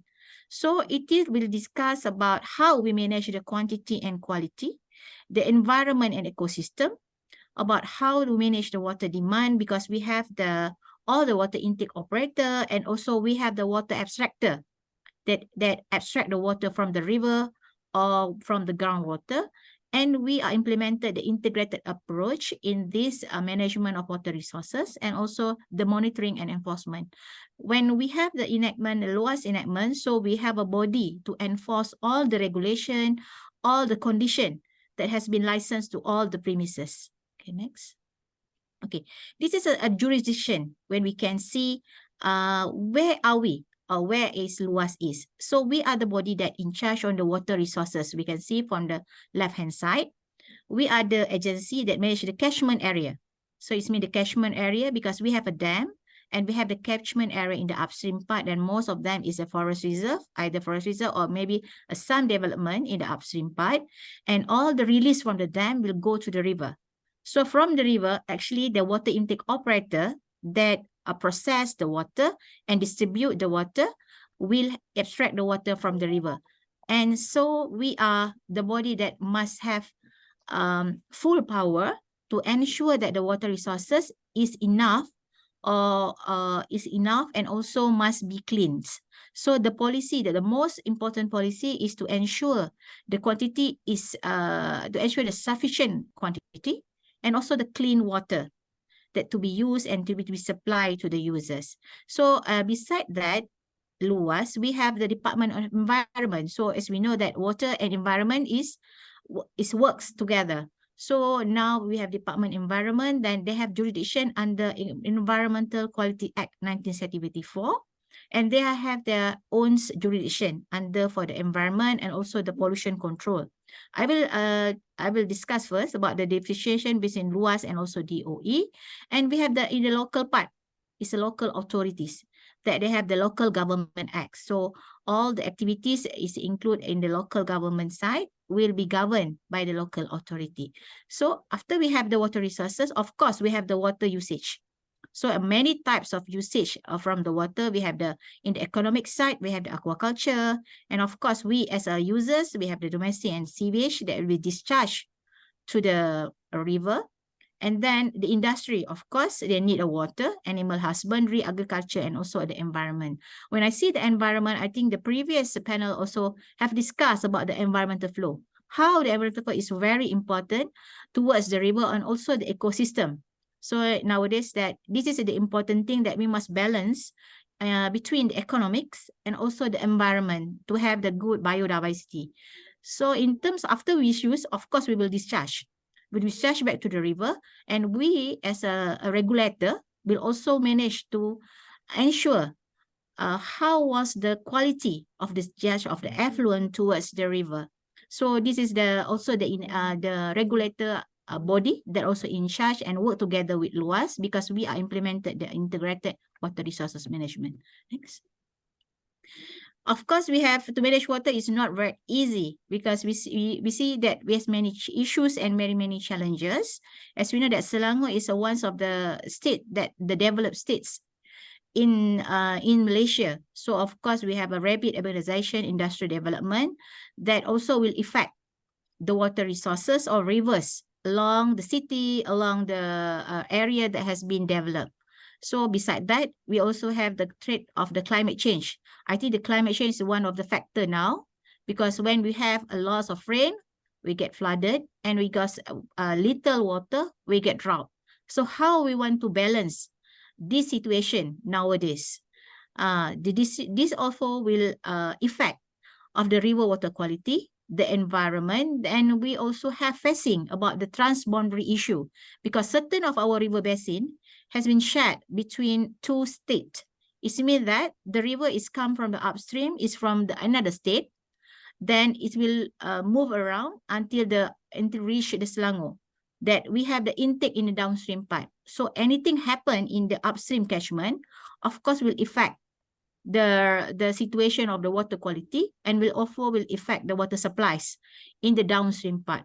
Then this is a challenges to us because we share the boundary of the basin. So in this case, actually, the water security is most important things. Either we have gazette the water catchment, or we have a good regulation to regulate all the activities along the zones of protection or river reserve. I think many countries facing a lot of activity along the river reserve, and this is important thing, how we control all the discharge and how we want to control to balance either the development and also the importance of protecting our water resources. Next. So this is the policy that has been imposed in Selangor, Malaysia. So in the perspective of Selangor, we have 4 main policy, and the main policy has been implemented according to the basin level. So we have 3 main major, either 7 main river basin, 3 main river basin. We has been developed the IRBM plan, and this is a 4 policy, the main policy. The first one is ensure sufficient water, and the 2 is ensure clean water, and the 3rd one is protection against flood, and number 4th one is environmental conservation. I think this 4 main policy is the main priority to ensure that we have protecting our water resources. And this is actually, we also gazette the Luas RBM plan in 2019 to be implemented with all the stakeholders. Okay, next. Ms. Amir, 2 more minutes, please. Okay, yeah, okay. So I go more fast. Okay, water resources management strategy, we have 5, next.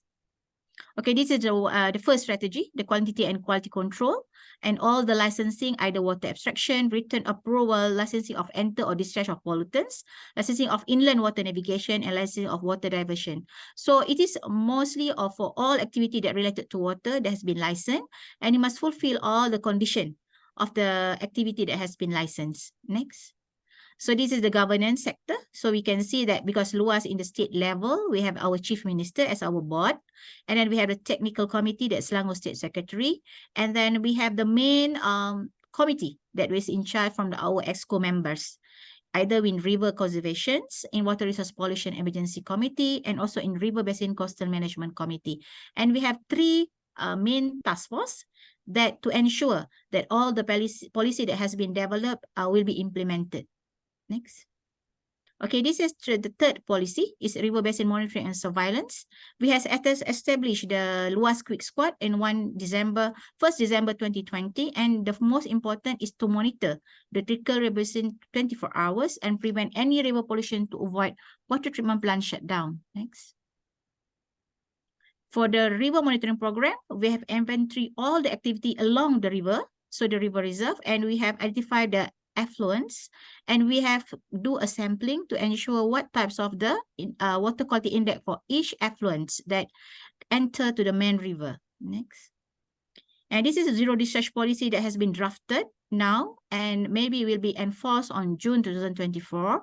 And it will be replaced the enter of discharge of pollutant regulation, a state of Selangor, and it will cover the aspect of license and also the charges. So all the effluent or return flow to the water will be controlled, and we will have a certain charge to be imposed, because we want to encourage them to recycle back all the effluents. Next. And the last one is empowering communities in conservation of water resources and its environment. It is the most important also aspect, because we must empower our community. We must, the agency not working alone. We are working with the agency, and we must working with empowerment, with the community empowerment, because we are also introduced about Friends of River. For each river, they have the community that involved to manage and protect their own river. We must create the self-belonging, a concept towards all the people, all the community that have house close to the river. So we have the guidelines to control all the activity, and so far in Selangor we have more than 40 local community that involve in the Friends of River. Next. Next. So this is a way forward, the last slide from me. So the most important is the holistic river basin management to ensure the water quantity and quality assurance, strengthening legislation enforcement, because we are the water regulator, and we need the active stakeholders' involvement in our AWRM. I think that's all that I can share. Thank you. Great. Thank you, Ms. Amir. In fact, it would be very interesting because I mean, I know that it is almost a federal country, Malaysia, and then you're talking about a subnational authority which is integrated, looking at all quantity, quality, and then environmental conservation, as well as risks, which is quite interesting institutional model. And you also mentioned about transboundary governance issues. I mean, it would be very interesting to look a little bit closely at how it functions, but unfortunately we don't have time. It's a shame, but we need to move. Perhaps we will discuss them during the question and answer sessions. Now, I was just being informed that Mr. Mahapatra had to leave, perhaps, so that means basically we have more time for the panelists here. So can I call upon Debarshi to get started with his presentation?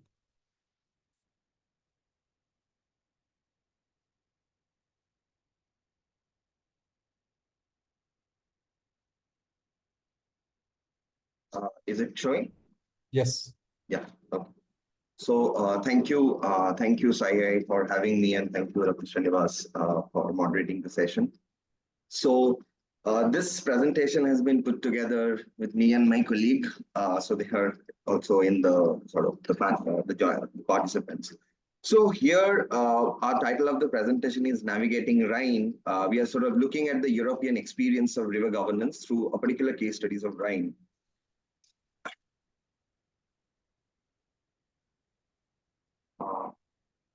Is it moving? No, it hasn't moved. Okay, can I ask Isha to, because I think it's having some problem.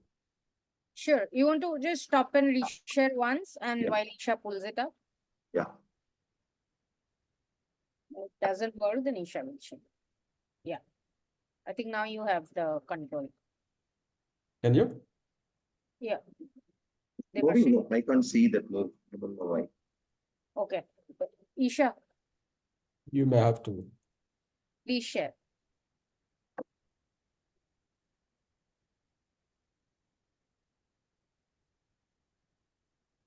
So next we can go on the overview, brief overview. Yeah, so the way our presentation is structured is we are going to talk a little bit on the research that we are doing, and then we'll talk more in details on the Rhine restoration program that is often celebrated as a good case study for transboundary river management. And the third, we'll look the Rhine program from the lens of the structural transformation that was happening at the EU level, the European Union, and how each sort of feed on each other and how they both built on each other.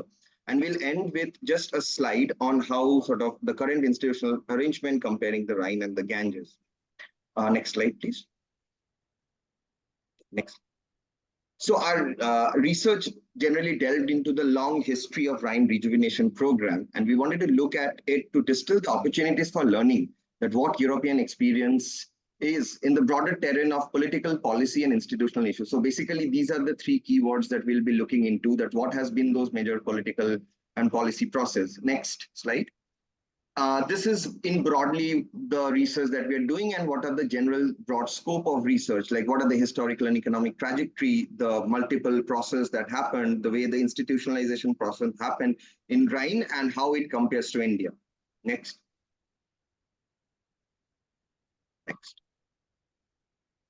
So when we look at Rhine, at some point we see that Rhine was known as an offspring of French and Industrial Revolution. That's a very interesting line to pick up, because when we look at this too, it sort of captures the discourse on how it polluted it was and how at the same point it was so important on the cultural and economic fabric of Western Europe. But what is important in this slide is that from 1800 to 1950, although the river was polluted, the European nation cooperated on Rhine navigation and fishing. So it for 1.5 century, it created a long case of trade interdependency between the member states, and which provided a foundation for international cooperation over Rhine pollution that came up much later. So this was, I would say, we would say that this becomes the foundation of why the member states cooperated over Rhine. Next slide, please. So it was not until the 1950s around when the first proposal came up to constitute a transboundary water management institutional mechanism which can address the Rhine pollution. So it was mainly happened through Switzerland's diplomatic correspondence with the various other major Rhine basin states, and that laid the groundwork.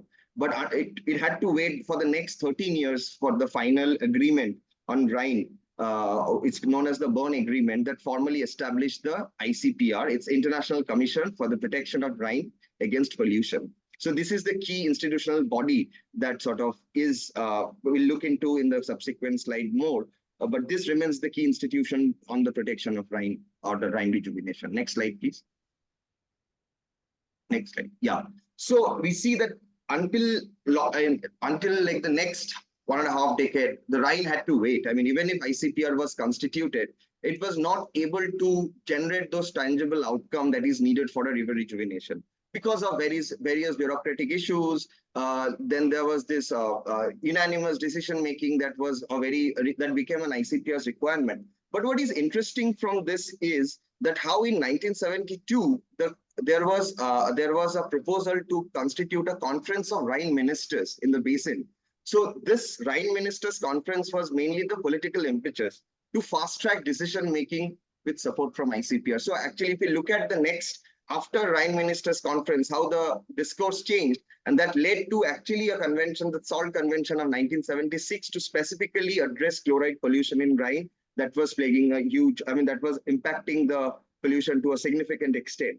But again, beyond this, what happened is that in 1986, there was a huge disaster. We call it the Sandoz accident. It was a catastrophic chemical spill that happened. That changed that entire course of the Rhine history. So it took a disaster to make that turning point happen on river rejuvenation.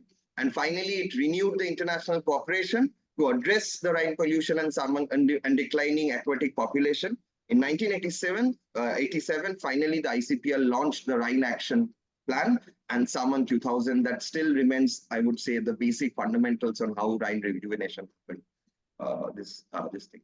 Next slide, please. Yeah, this is broadly, how we can say that whether ICPR had been successful or not. The key indicator had been the return of salmon from, it took almost 2 decades, but finally in 2010 around, there was a return, the salmon returned in Rhine and the water quality improved significantly. So that very subjectively or qualitatively, that's to become a very key indicator on the ICPR success. But when we look at ICPR as an institution, we see that as per, when Mathuri sir said about that NMCG is working as a regulatory authority, but we see a very distinct institutional mechanism that ICPR is an institution that more works on the deliberative as a deliberative platform and knowledge enabling platform. So if you look at how ICPR is structured, there are a lot of working and expert group that play a very key role and with a clearly different mandate. And what would be, if we look at the right side diagram, there's a specific group that looks into those specific key features, and they have a very particular mandate. And all this is also linked to a data management structure. But I won't go to the technical details. What is more important is this decades of deliberation that happened at ICPR eventually helped establish a standardized monitoring system across the country from Switzerland to the Netherlands, like something that we keep on repeating, that this is something very important, that how we do this standardization, how we cooperate over data monitoring, how we cooperate over data processing. So I'll go to the next slide. So what mattered in nutshell, that international cooperation took a lot of time. So basically river rejuvenation takes a lot of time for any outcome. But what is particularly important, it happened in gradual incrementalism, that ICPR began with the bilateral agreement, more specific to river stretches, but later on moved towards multilateral arrangement and more integrated basin approach by leveraging these pragmatic politics and policies. And this Rhine Ministers Conference played an important role in the political impetus. And the other part that I think this is, a part of the key theme of this session, that compared to other discussion, that Rhine Basin states cooperated over water quality, not quantity. So it's a very key takeaway on the international cooperation over Rhine. And this also, they invested significantly on an institutional structure for knowledge generation that could be trusted by all the states. So basically, whatever data and knowledge products ICPR come up with, these have a broad and significant acceptance with all the major Rhine Basin states, right from Switzerland to the Netherlands. The upstream and the downstream countries across all. So next, but if you look at Rhine, we can't place it as a singular program. It has to be substantiated with the broader EU-wide development, European Union-wide development that was happening parallelly. So next slide, please.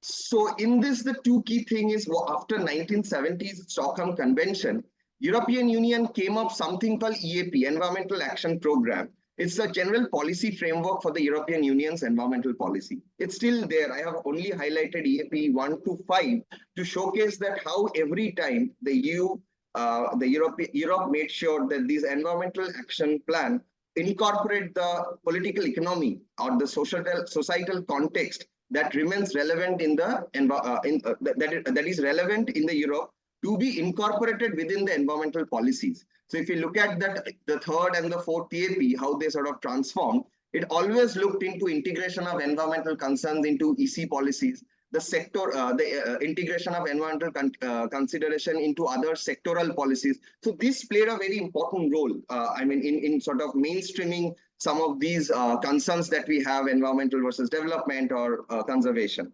So next slide, please. So these EAP is also to an extent important in the context of water directive. So these we call it as a predecessor of what is very well known as European Water Framework Directives. It didn't come at once, but there in from 1970s onwards, Europe did have directives. The popular literature, scholarship do talk about first generation of directive. They call it as an emission logic, where they do talk about the designated type of water. For example, what should be the condition for a bathing water, for a fishing water, etc. Second generation directive. But these are all predecessor. So next slide, please. Next slide.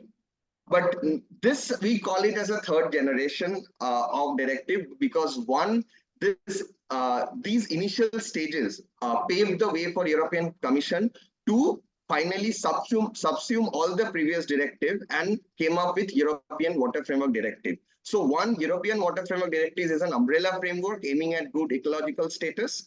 And it's applicable at the basin level, like the entire basin is incorporated within the EU WFD. But what are the key things on WFD is that the WFD builds on European Commission consensus. It's a supranational institution. WFD outlines and sets out objective and measure for the protection, and each member states within WFD has to sort of transpose or harmonize their own policies and program towards achieving the WFD directive. So basically, it's a very flexible framework where they don't give particular way on how each state should do that. So each state has the flexibility to incorporate their own policies towards a broader umbrella framework of WFD. So next slide, please. I'll just end with this slide, but just talking because I think I gave too much of information on Rhine and WFD. But what is the key things that mattered in the European experience? That Europe has always been sensitive towards the political economy. The sectoral economy or the political economy, various kinds of these economic pressure, and they make sure that it is incorporated in the water or environmental policy. There had been a key role on the lobby. So that there has always been a political consensus that was reached among the key sectoral actors like the agricultural sector, industrial sector, before WFD was actually adopted. Then the third is the legitimacy of a supranational body that is powerful, the European Parliament. That played a very critical role. And I think some of our own work do talk about, I think I mentioned in the previous slide, that how the basin states aligned with WFD and other EU policies by harmonizing their own national and subnational water and environmental legislation. So there's been a case of institutional internalization, we call it. That's how it has made sure that, okay, at the basin level, there is some conversation going on, but the states owned it and they made sure that they change or tweak those policies that can sort of lead to a successful outcome as broad as EU Water Framework Directive.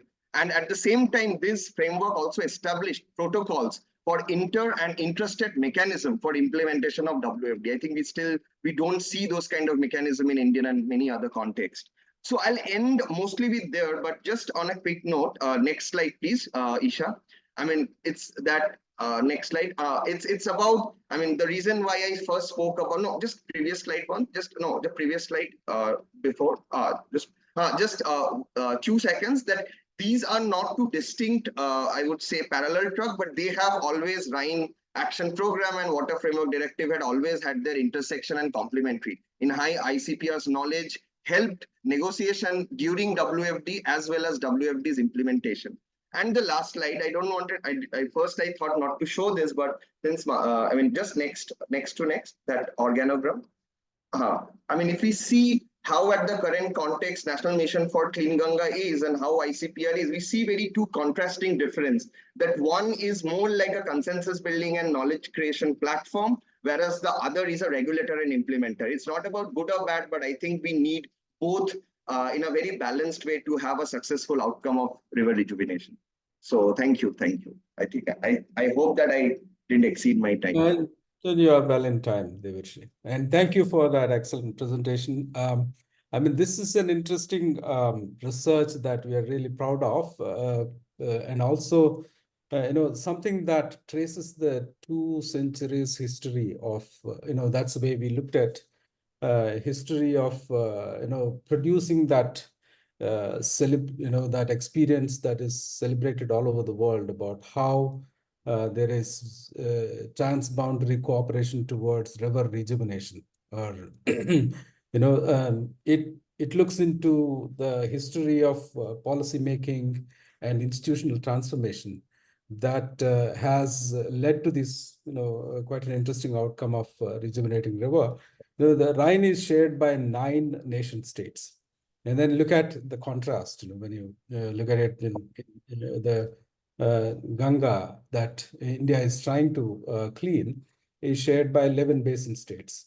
We thought that we could actually draw lessons from it about what kind of lessons that we can really learn from European experiences.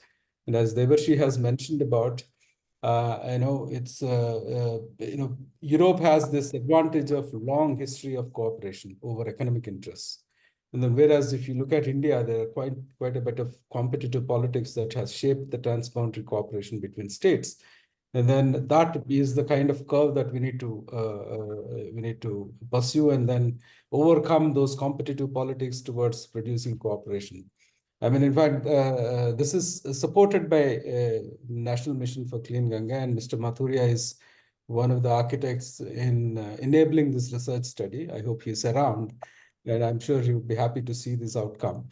It's a shame that he doesn't have much time to share this research outcomes, but I'm sure there will be opportunities to do that in the future. Now, can I request Nitin Bassi from CEW to share his thoughts about ULB level engagement in addressing the river pollution? Is that what, Nitin, you are going to speak about? Yeah, thank you, Dr. Srinivas. It's always nice to meet you, this time though virtually, and good afternoon to the fellow panelists. I'm lovely hearing about the international experiences, especially from Malaysia and the study, which is currently, I think it is still evolving upon how the Rhine is being managed as a transboundary river by various countries. I understand that, the speakers here are speaking at various scales and, trying to address, what works where and what are the learnings that can be derived. But one thing that I would like to flag and highlight is that ultimately it's the basin that we are interested in. For example, a long time when the Namami Gange program started, the focus was on the 5 states which were on the main stem of the river. But then it was realized that we can't clean the river if we don't also control the tributaries that are contributing to River Ganga, and that is how the program itself evolved. The last assessment of polluted river stretches in India that was undertaken, and I'm sure it has been maybe discussed in the first panel discussion. It was about that some 311 river stretches on 280 rivers in India. They are polluted when it comes to the BOD count. And if a river is, not able to maintain a BOD level below 3 milligrams per liter of water, then of course it qualifies in that polluted stretch. But I think within that, there are also different priority river stretches. And the priority 1 is a river stretch which has a BOD above 30 milligram per liter. And that is where, the most of our, metropolitan area, they are there. We talk about Yamuna, we talk about river passing through Hyderabad, we talk about river passing through Pune. Most of the time, what we see during the non-monsoon months is basically the untreated water, because we are still developing our treatment systems. We are still, trying to improve them. And we also have problems in terms of, how well these sewage treatment plants are functioning, because they are not able to maintain the criteria which has been set up for the safe release of treated wastewater or used water. I'm glad that in Malaysia, they are calling or using the term used water, because in India, we started it calling used water only January last year, when we launched or accepted the national level guideline framework. on how to go about preparing the policies for treating used water. So I think I'm so glad that it is not something which India has been now pursuing. It is also something which internationally has caught attention. Now, with this particular background, why I wanted to discuss this is to highlight that it's the cities, the major metropolis, which are responsible, in a way to the condition of the rivers, or let's say for a high pollution load in a river, especially during the non-monsoon months. So I was listening to one of the speakers before the session about the importance of dilution, but then how that dilution will happen. The dilution will only happen during the monsoon month. So, or if there is an event where the water is released from the upstream dam in upstream area, and the dilution happens in the lower stretch of the river. So essentially, what we have to do is to ensure whatever untreated wastewater is going into the river is somehow tapped, and in the process, we also need to ensure that we reduce our dependence on fresh water, so that we can maintain those river flows, ecological flows, whatever the terminology people used to associate that with. Now, this is where urban local bodies, they play an important role, because it is under their jurisdiction that the wastewater, which is the municipal wastewater, basically, that they have to address. Now, as per the last assessment that was undertaken in India, we are generating about 72,000 million liters per day of wastewater. And out of this, the treatment is about 44%. I mean, the capacity exists to treat 44%. When this assessment was made in 2021, the actual treatment was only 28%. So, there are various complications here. I mean, sometimes the reliable energy is not there where the sewage treatment plant is. Sometimes the sufficient human resources are not there to run the sewage treatment plants. Sometimes it might happen that the membranes, which are very important components in some of the sewage treatment plants, especially if we talk about the tertiary sewage treatment plant, so they are not being replaced or working up to the capacity. So there can be several reasons. We came up with one report last year, trying to understand this whole landscape of wastewater, what can be reused, what is the market sizing, what is the economic potential. So we made certain, projections. And as per our projections, by 2030, the 72,000 million liters will, reach to some, maybe 85,000. And by 2050, it will be about 120,000, million liters of wastewater that would be generated. And we will be also improving the capacity. For example, by 2050, the treatment capacity would be around 80%. So that is where the progression is going to take place, which basically means that going forward, at least we can think of having a sufficient quantity of treated wastewater that needs to be mainstream in the reuse, from the reuse perspective. So it is definitely gonna, kind of reduce pressure on freshwater resources. As per our estimates, even if we make use of such treated used water for the irrigation purpose in the suburbs and the peri-urban areas, ensuring that it doesn't have any emerging contaminants and also the biological contaminants. There is a potential that we could have already irrigated about 1.38 million hectares of land in 2021. Which also means generating about $12 billion per year from the revenue itself. I'm not talking about the cost. I'm just talking about the revenue potential that was there. And because the wastewater is used or used water is used for irrigation, if it is secondary, because for irrigation, it can be secondary treated as well. And it has inherent nitrogen, potassium, and phosphorus in it. So it reduces the need for fertilizer, and then it also reduces the need for groundwater irrigation. And combining these two, it will also reduce the carbon emission by about 1.3 million tons per annum. So these are the, some of the larger level market sizing that we did. Now our next step was to understand where the ULB stand. So in India, more than 10 states, they have treated reuse policy, treated use water reuse policy. The problem is that none of the ULBs has a reuse plan. And why I'm saying reuse plan?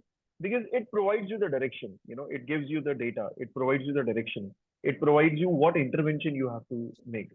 So this is one of the biggest, challenge that we have, that the ULBs need to have these reuse plans. We also took one assessment earlier this year. It was launched just, I think, in March.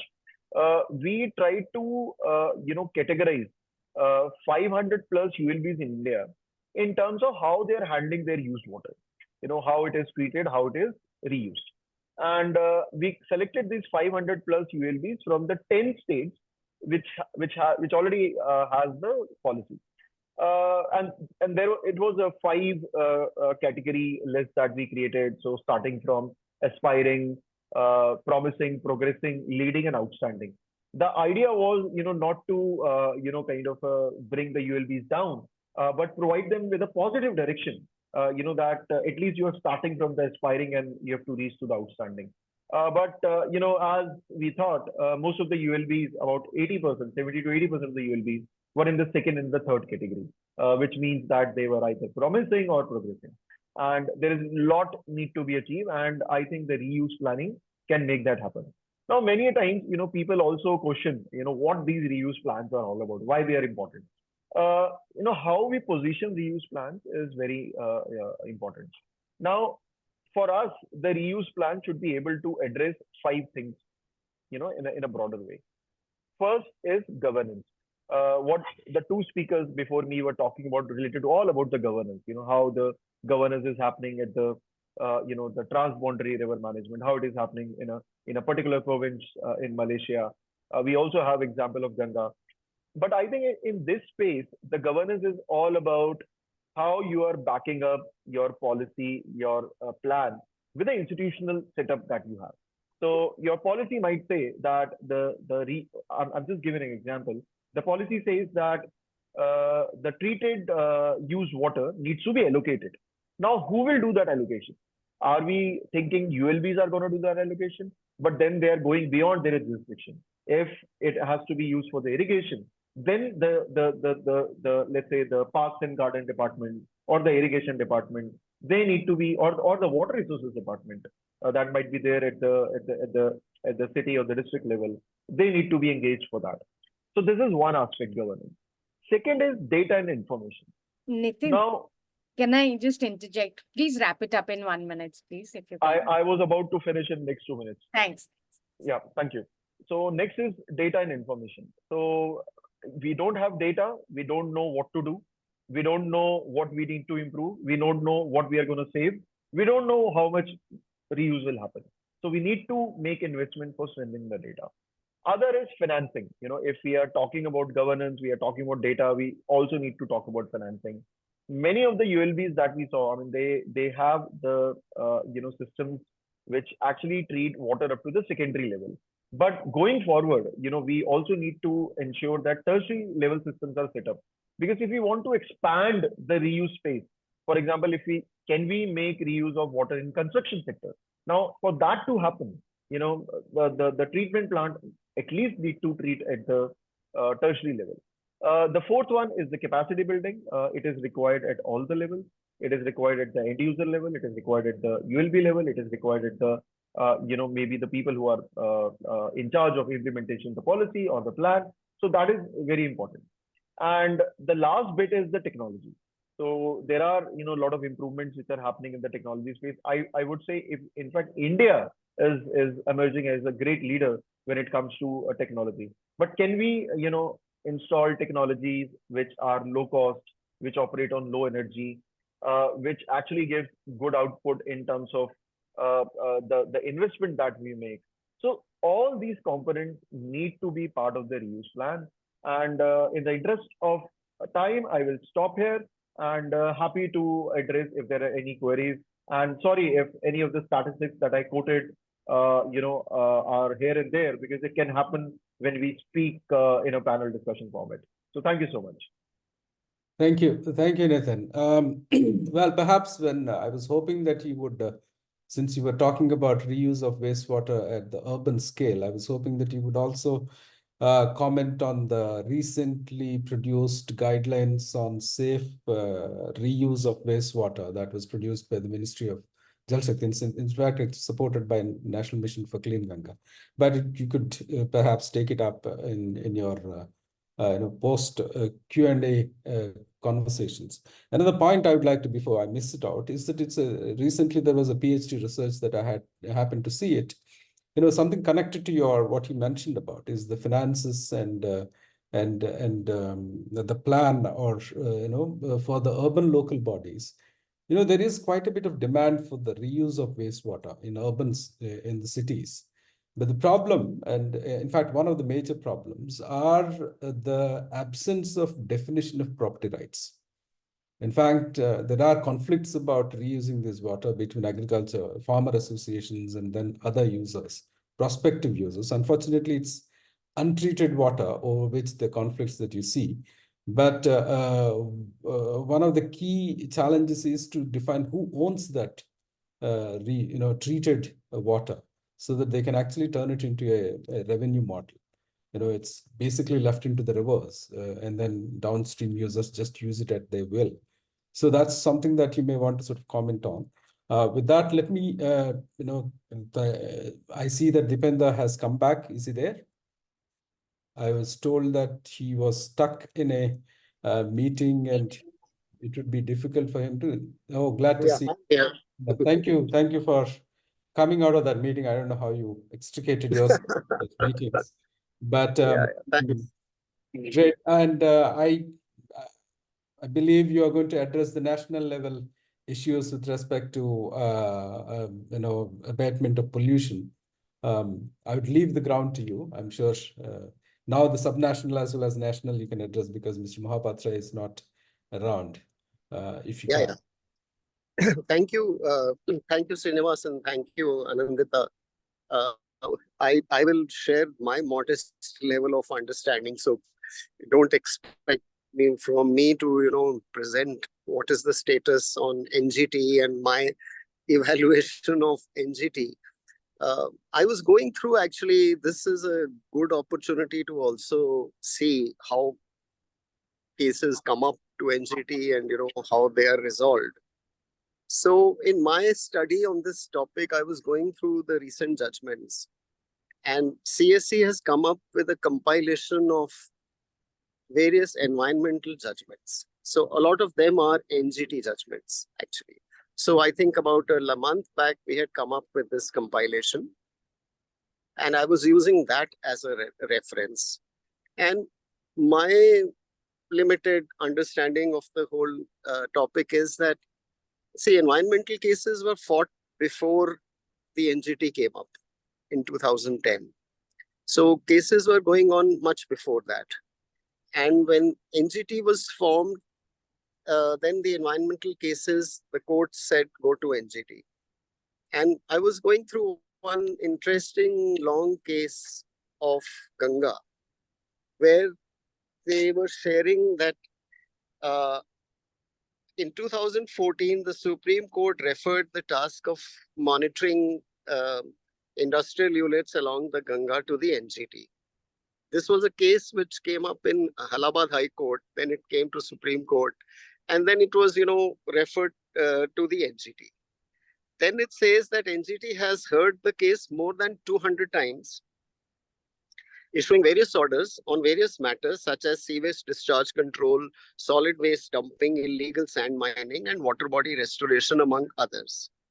And NGT orders have encompassed various calls of action. I will not go into the details. Then it says in the last order of June 22, the NGT lamented that it found each time that there has been very little progress and nothing to show reduction in pollution level in 22. Government records show that a lot of work has been done. 409 projects have come up, 32,000 crores have been spent. So what is essentially interesting in this news report, which was covered in the CSC part, was that 17 years after the Allahabad High Court took up the matter of cleaning Ganga, the Allahabad High Court, the government petitioned that this case should shift to NGT. So, various cases NGT has, which has been addressed to. If we see what NGT is essentially doing, it hears grievances and applications made by anyone. It could be you, me, bodies, private sector, public bodies are usually defending the complaints. So it has three functions. NGT listens to grievances, it passes orders. And the orders are usually on the merit of the case, firstly, whether it is deserving a court intervention or not. And then it talks about investigation. And then in investigation, it is doing through various forms and forms committees. It investigates the nature, extent of violation of norms, and the individual loss suffered. So the investigation can take various scales of intervention, I would say. The Ganga Monitoring Committee or the Yamuna Monitoring Committee, which had also Mr. Manoj Mishra as one of the members. So essentially, if you see, the grievances can lead to passing of orders and finally the imposing of penalties for non-compliance. And orders for actions of compliance, compensation by private companies or public bodies, and conservation works. So the courts are not executive bodies. NGT cannot execute anything. So I was going through a lot of the other orders which are passing. So it is saying CPCB should do this. CPCB should, look into the matter. CPCB should see whether norms are being followed or not. So all I'm trying to say here is that there is a limitation to which the NGT can work. And that is becoming very obvious now after 14 years of NGT. And we can't expect the court to go beyond that. So the question therefore rises is, what about the executive bodies who are then primarily responsible for addressing? So the first is the Pollution Control Board, both central and state level. And secondly, of course, the urban local bodies, which are the executive bodies. Now, unless they are strengthened, the problem with CPCB is not only does it have very few penal powers, but it is also very understaffed. And CSC constantly does capacity building trainings, and we feel very constrained by the fact that, the poor strength of pollution control boards at the state level, their inability to actually enforce anything. So unless that is strengthened, mere NGT intervention, NGT taking suo moto action, NGT trying to pass orders and penalties, that is not likely to improve the functioning on the ground. And in many cases, this is also becoming obvious that the high courts, the whole thing shifted to NGT so that it can be swiftly addressed. But like this case of Ganga, it is also possible that remedial action is sought through NGT, but could also come from high courts and the legal system. So I think what is the problem needs to be assessed now, and where we are after so many years. So this was briefly what I wanted to share as my comment. I don't want to take too much time at this moment. I'll be happy to respond to any questions. Thank you. Right. Thank you, Dipenda. Anandita, how are we doing with time? How much time do we have? We have 17 minutes to the scheduled time, but we can go 5 minutes over, Srinivas. So please. Okay. Right. Well, let's look at the question and answers before I bring in my own questions, but Can you see those questions that are there on Q&A? Yeah, so Partho is asking how important is solid waste as a pollutant and efforts to prevent entry of solid waste into the river bodies? If all of you have any comment on that. And Mr. Shiv Kumar was very intrigued by Nitin's, framework for water use. And he has given kind of agreed to most of the points and also indicated how it will adhere to the reduction of carbon emission in the climate change perspective also by focusing on the reuse. And one more question for Haslina that was very critical, and Haslina, if you want to, Srinivas, how you want to play it. That, Friends of River, as Haslina was pointing, this community participation that Malaysia is curating, is it something India can learn from, and how are they selected? What can we do about it? How can we engage people more? Are a few of the questions that came over the chat. Yeah, let's take up, is there someone who would like to take that question about solid pollutants?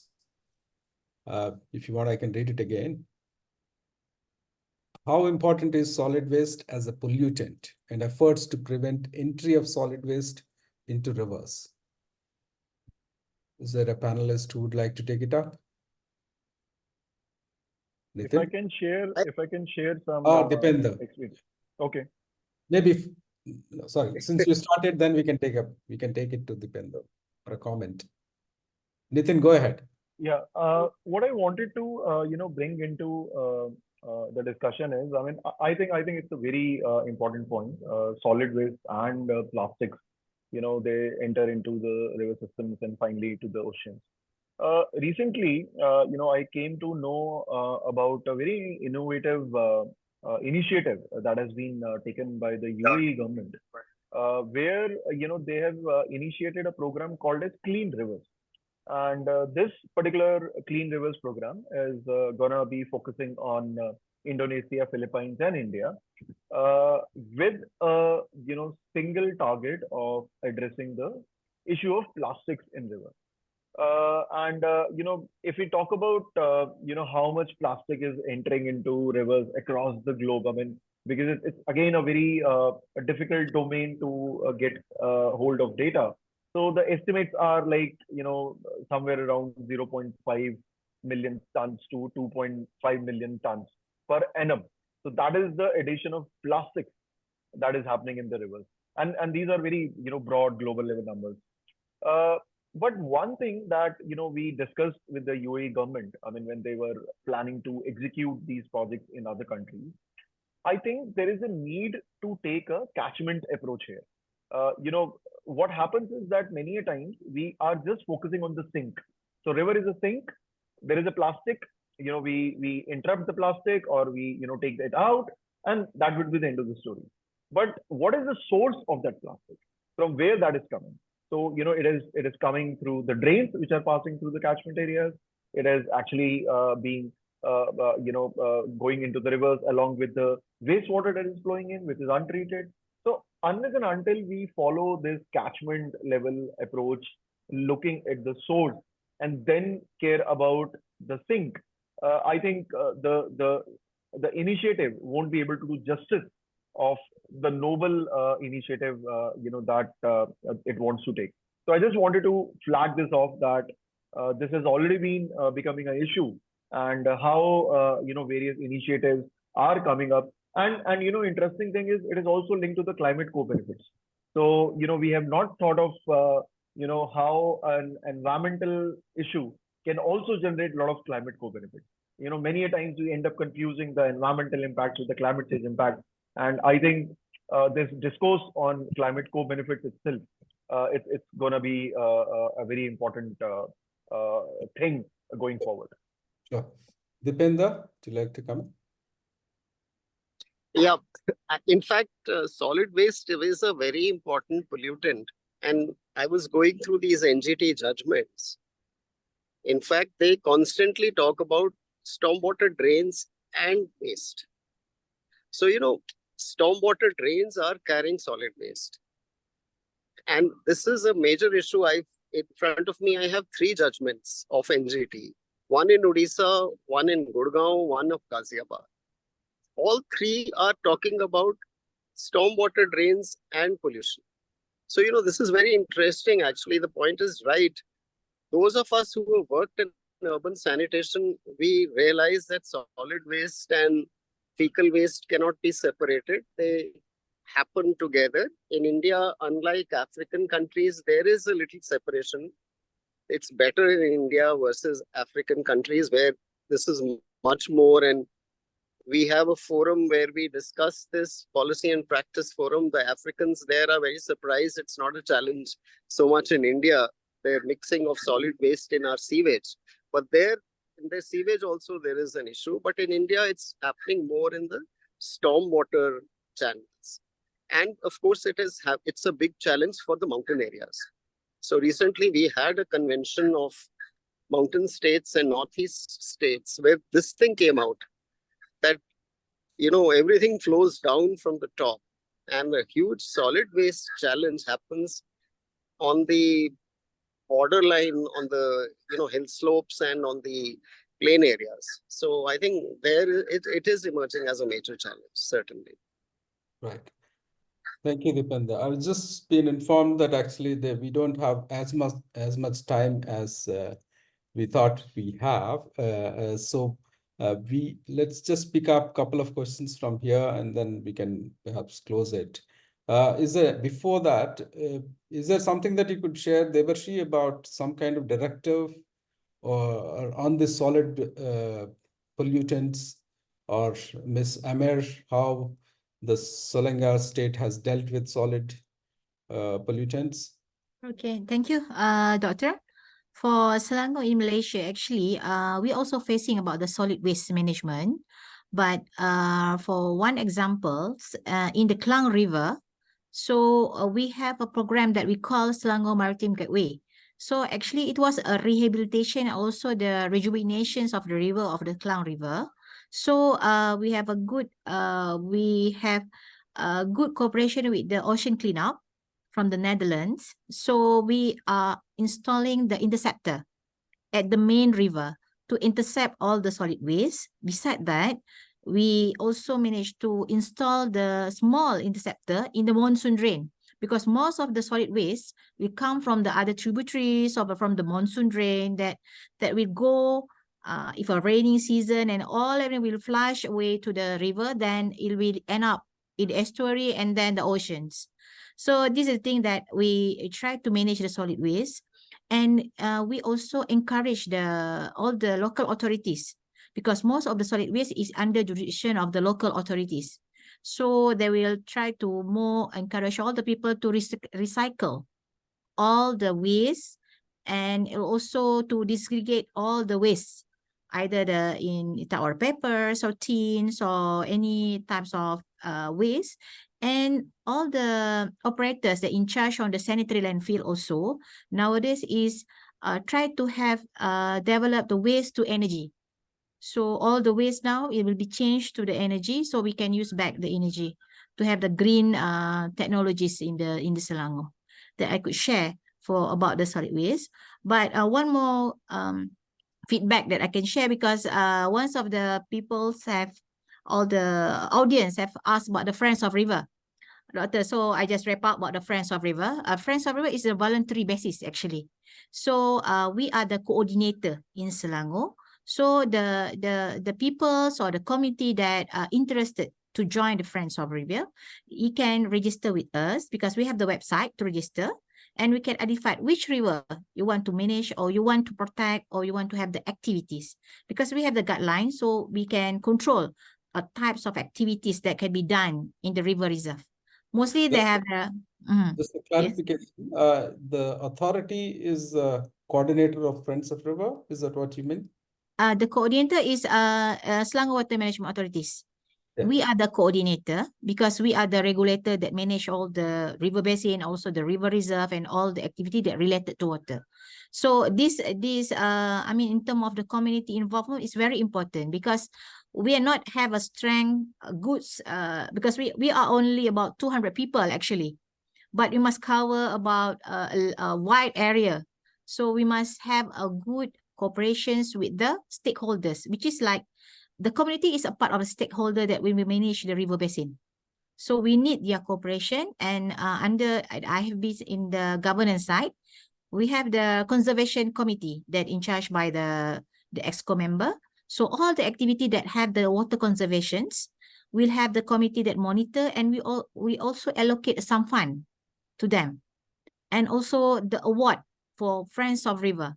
A successful or very good performance of the Friends of River also will be appreciated in the river nationals events.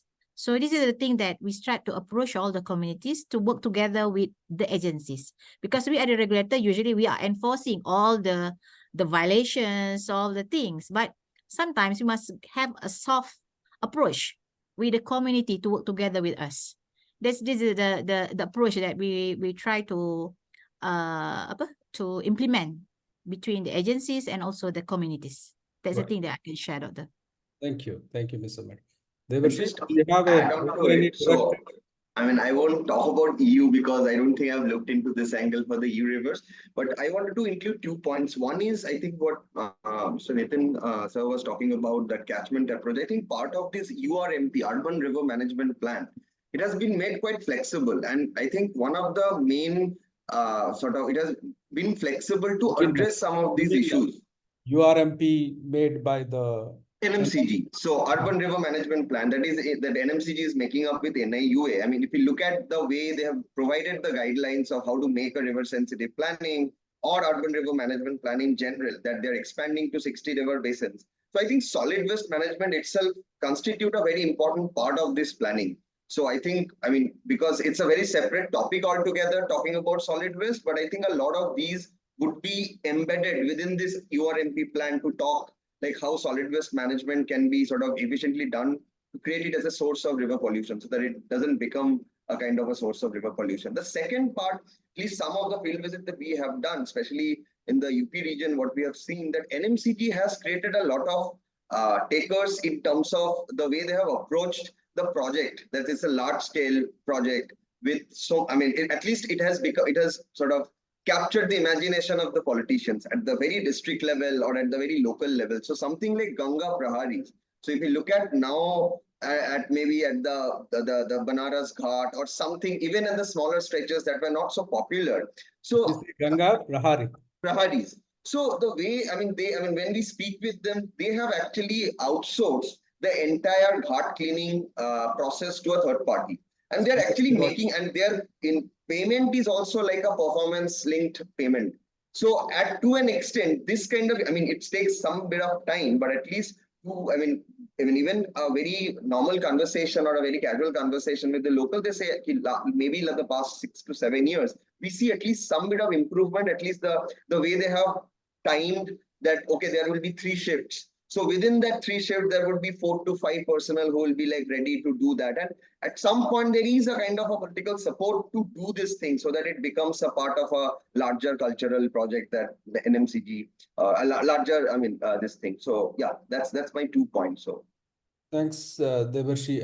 Unfortunately, we don't have time. I got a reminder as well. So there are a couple of questions that it would be interesting for the panelists to address, but since we don't have much time, let me just wrap up with it. In fact, just to pick up on what Devarshi had mentioned about, and the Praharis and Friends of Rivers, and then Nitin's own point about how ULBs are addressing it. I think it's more, there is, just to take up the NMCG experience itself, there's quite a few innovative responses to this challenge of river pollution abatement. And within NMCG itself, in fact, NMCG, in spite of the fact that, it's one of those India's flagship programs with an unprecedented scope, significance, and scale at which the river pollution has been, tried to sort of deal with. There are quite a few interesting stories that you can pick up from. It is about basically, and I think one of the things that we under the MOU that we have with the National Mission for Clean Ganga is to sort of accumulate this experiential wisdom of addressing this river pollution within Indian context, and then see if it could be scaled up. In fact, to scale it up to inform policy thinking at the national scale, and then talk about institutional transformation for rejuvenating India's rivers, not just Ganga. And some of these experiences that we tried to cover, and if you look at it, at least from India, and then quite interestingly from Malaysia as well. And then the European experiences are always certain kind of, provide certain kind of guidance, given the fact that they have such a long history of addressing this challenge. Is that, what kind of major canvas within which we are talking about? I mean, if you take NMCG itself, National Mission for Clean Ganga, or otherwise Cleaning Ganga itself, and then if you extend your interest from river pollution to water security in general, because you need to address these challenges a lot more coherently than just simply talking about pollution, you're talking about cutting across the ministries, right? From Ministry of Jal Shakti to Ministry of Environment, and then Ministry of Home Affairs too, when you come to, addressing issues like floods and then, glacial related risks that you're talking about. So it's not just, talking about the scalar engagement that we were talking about at the ULB level, and then the subnational level, and at the national level, not just talking about strengthening the institutions, but also to look at coordination across the ministries and across the institutions, but also build on the potential of how the civic society can engage through the institutions like NGT. I mean, that's such a large canvas to talk about, and that's just impossible. And I think I'm so glad that this webinar provides an opportunity to appreciate the kind of canvas that we are engaging with and we are trying to sort of addressing with. So the only kind of, if you want to talk about certain kind of solutions, I'm quite interested in the institutional model that Solangar has produced. How this entire integration is happening at a subnational scale. It would be very interesting to study. The only example that I can think about is the Maharashtra experience of Maharashtra Water Resources Regulatory Authority. Some of my colleagues at CPR were trying to sort of make an understanding about it and then draw lessons for it to sort of bring that experience embedded into the national policy. But the experiences that you see from Malaysia, and then even the way these subnational institutions can gain strength from the kind of deliberative process at a higher scale that Devarshi mentioned about. These are the kind of directions that we should be exploring, I would think.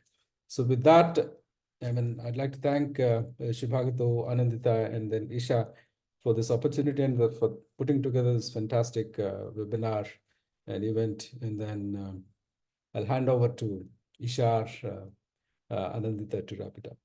Thank you. And I would like to thank the panelists for their active participation in the very fascinating learnings. I have learned quite a bit. Thank you very much. Dipenda, Nitin, Devarshi, and then Ms. Amar.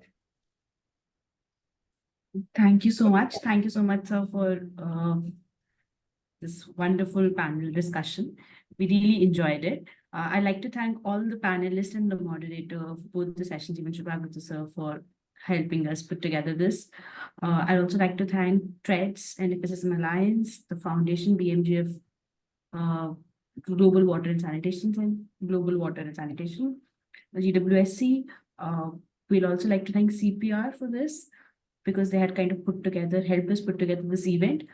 Thank you so much. On 8th of, we are also delighted to announce that on 8th of May, we are trying to hold another event or another webinar on from risk to resilience, climate change, and disaster adaptation strategies and for WASH. So we'll be very happy if you could join us there. The link has been posted in the chat box, and you might just want to read more on this. Please register. Thank you so much, and thank you all the participants for joining us. We really enjoyed hosting you, and we really enjoyed this discussion. Thank you so much. Thank you. Thank you, everyone. Thank you, everyone. Have a nice day. you. Bye-bye. Bye. Bye. Bye. Bye. Thank you. Thank you. Thank you. Thanks, Dr. Mantu.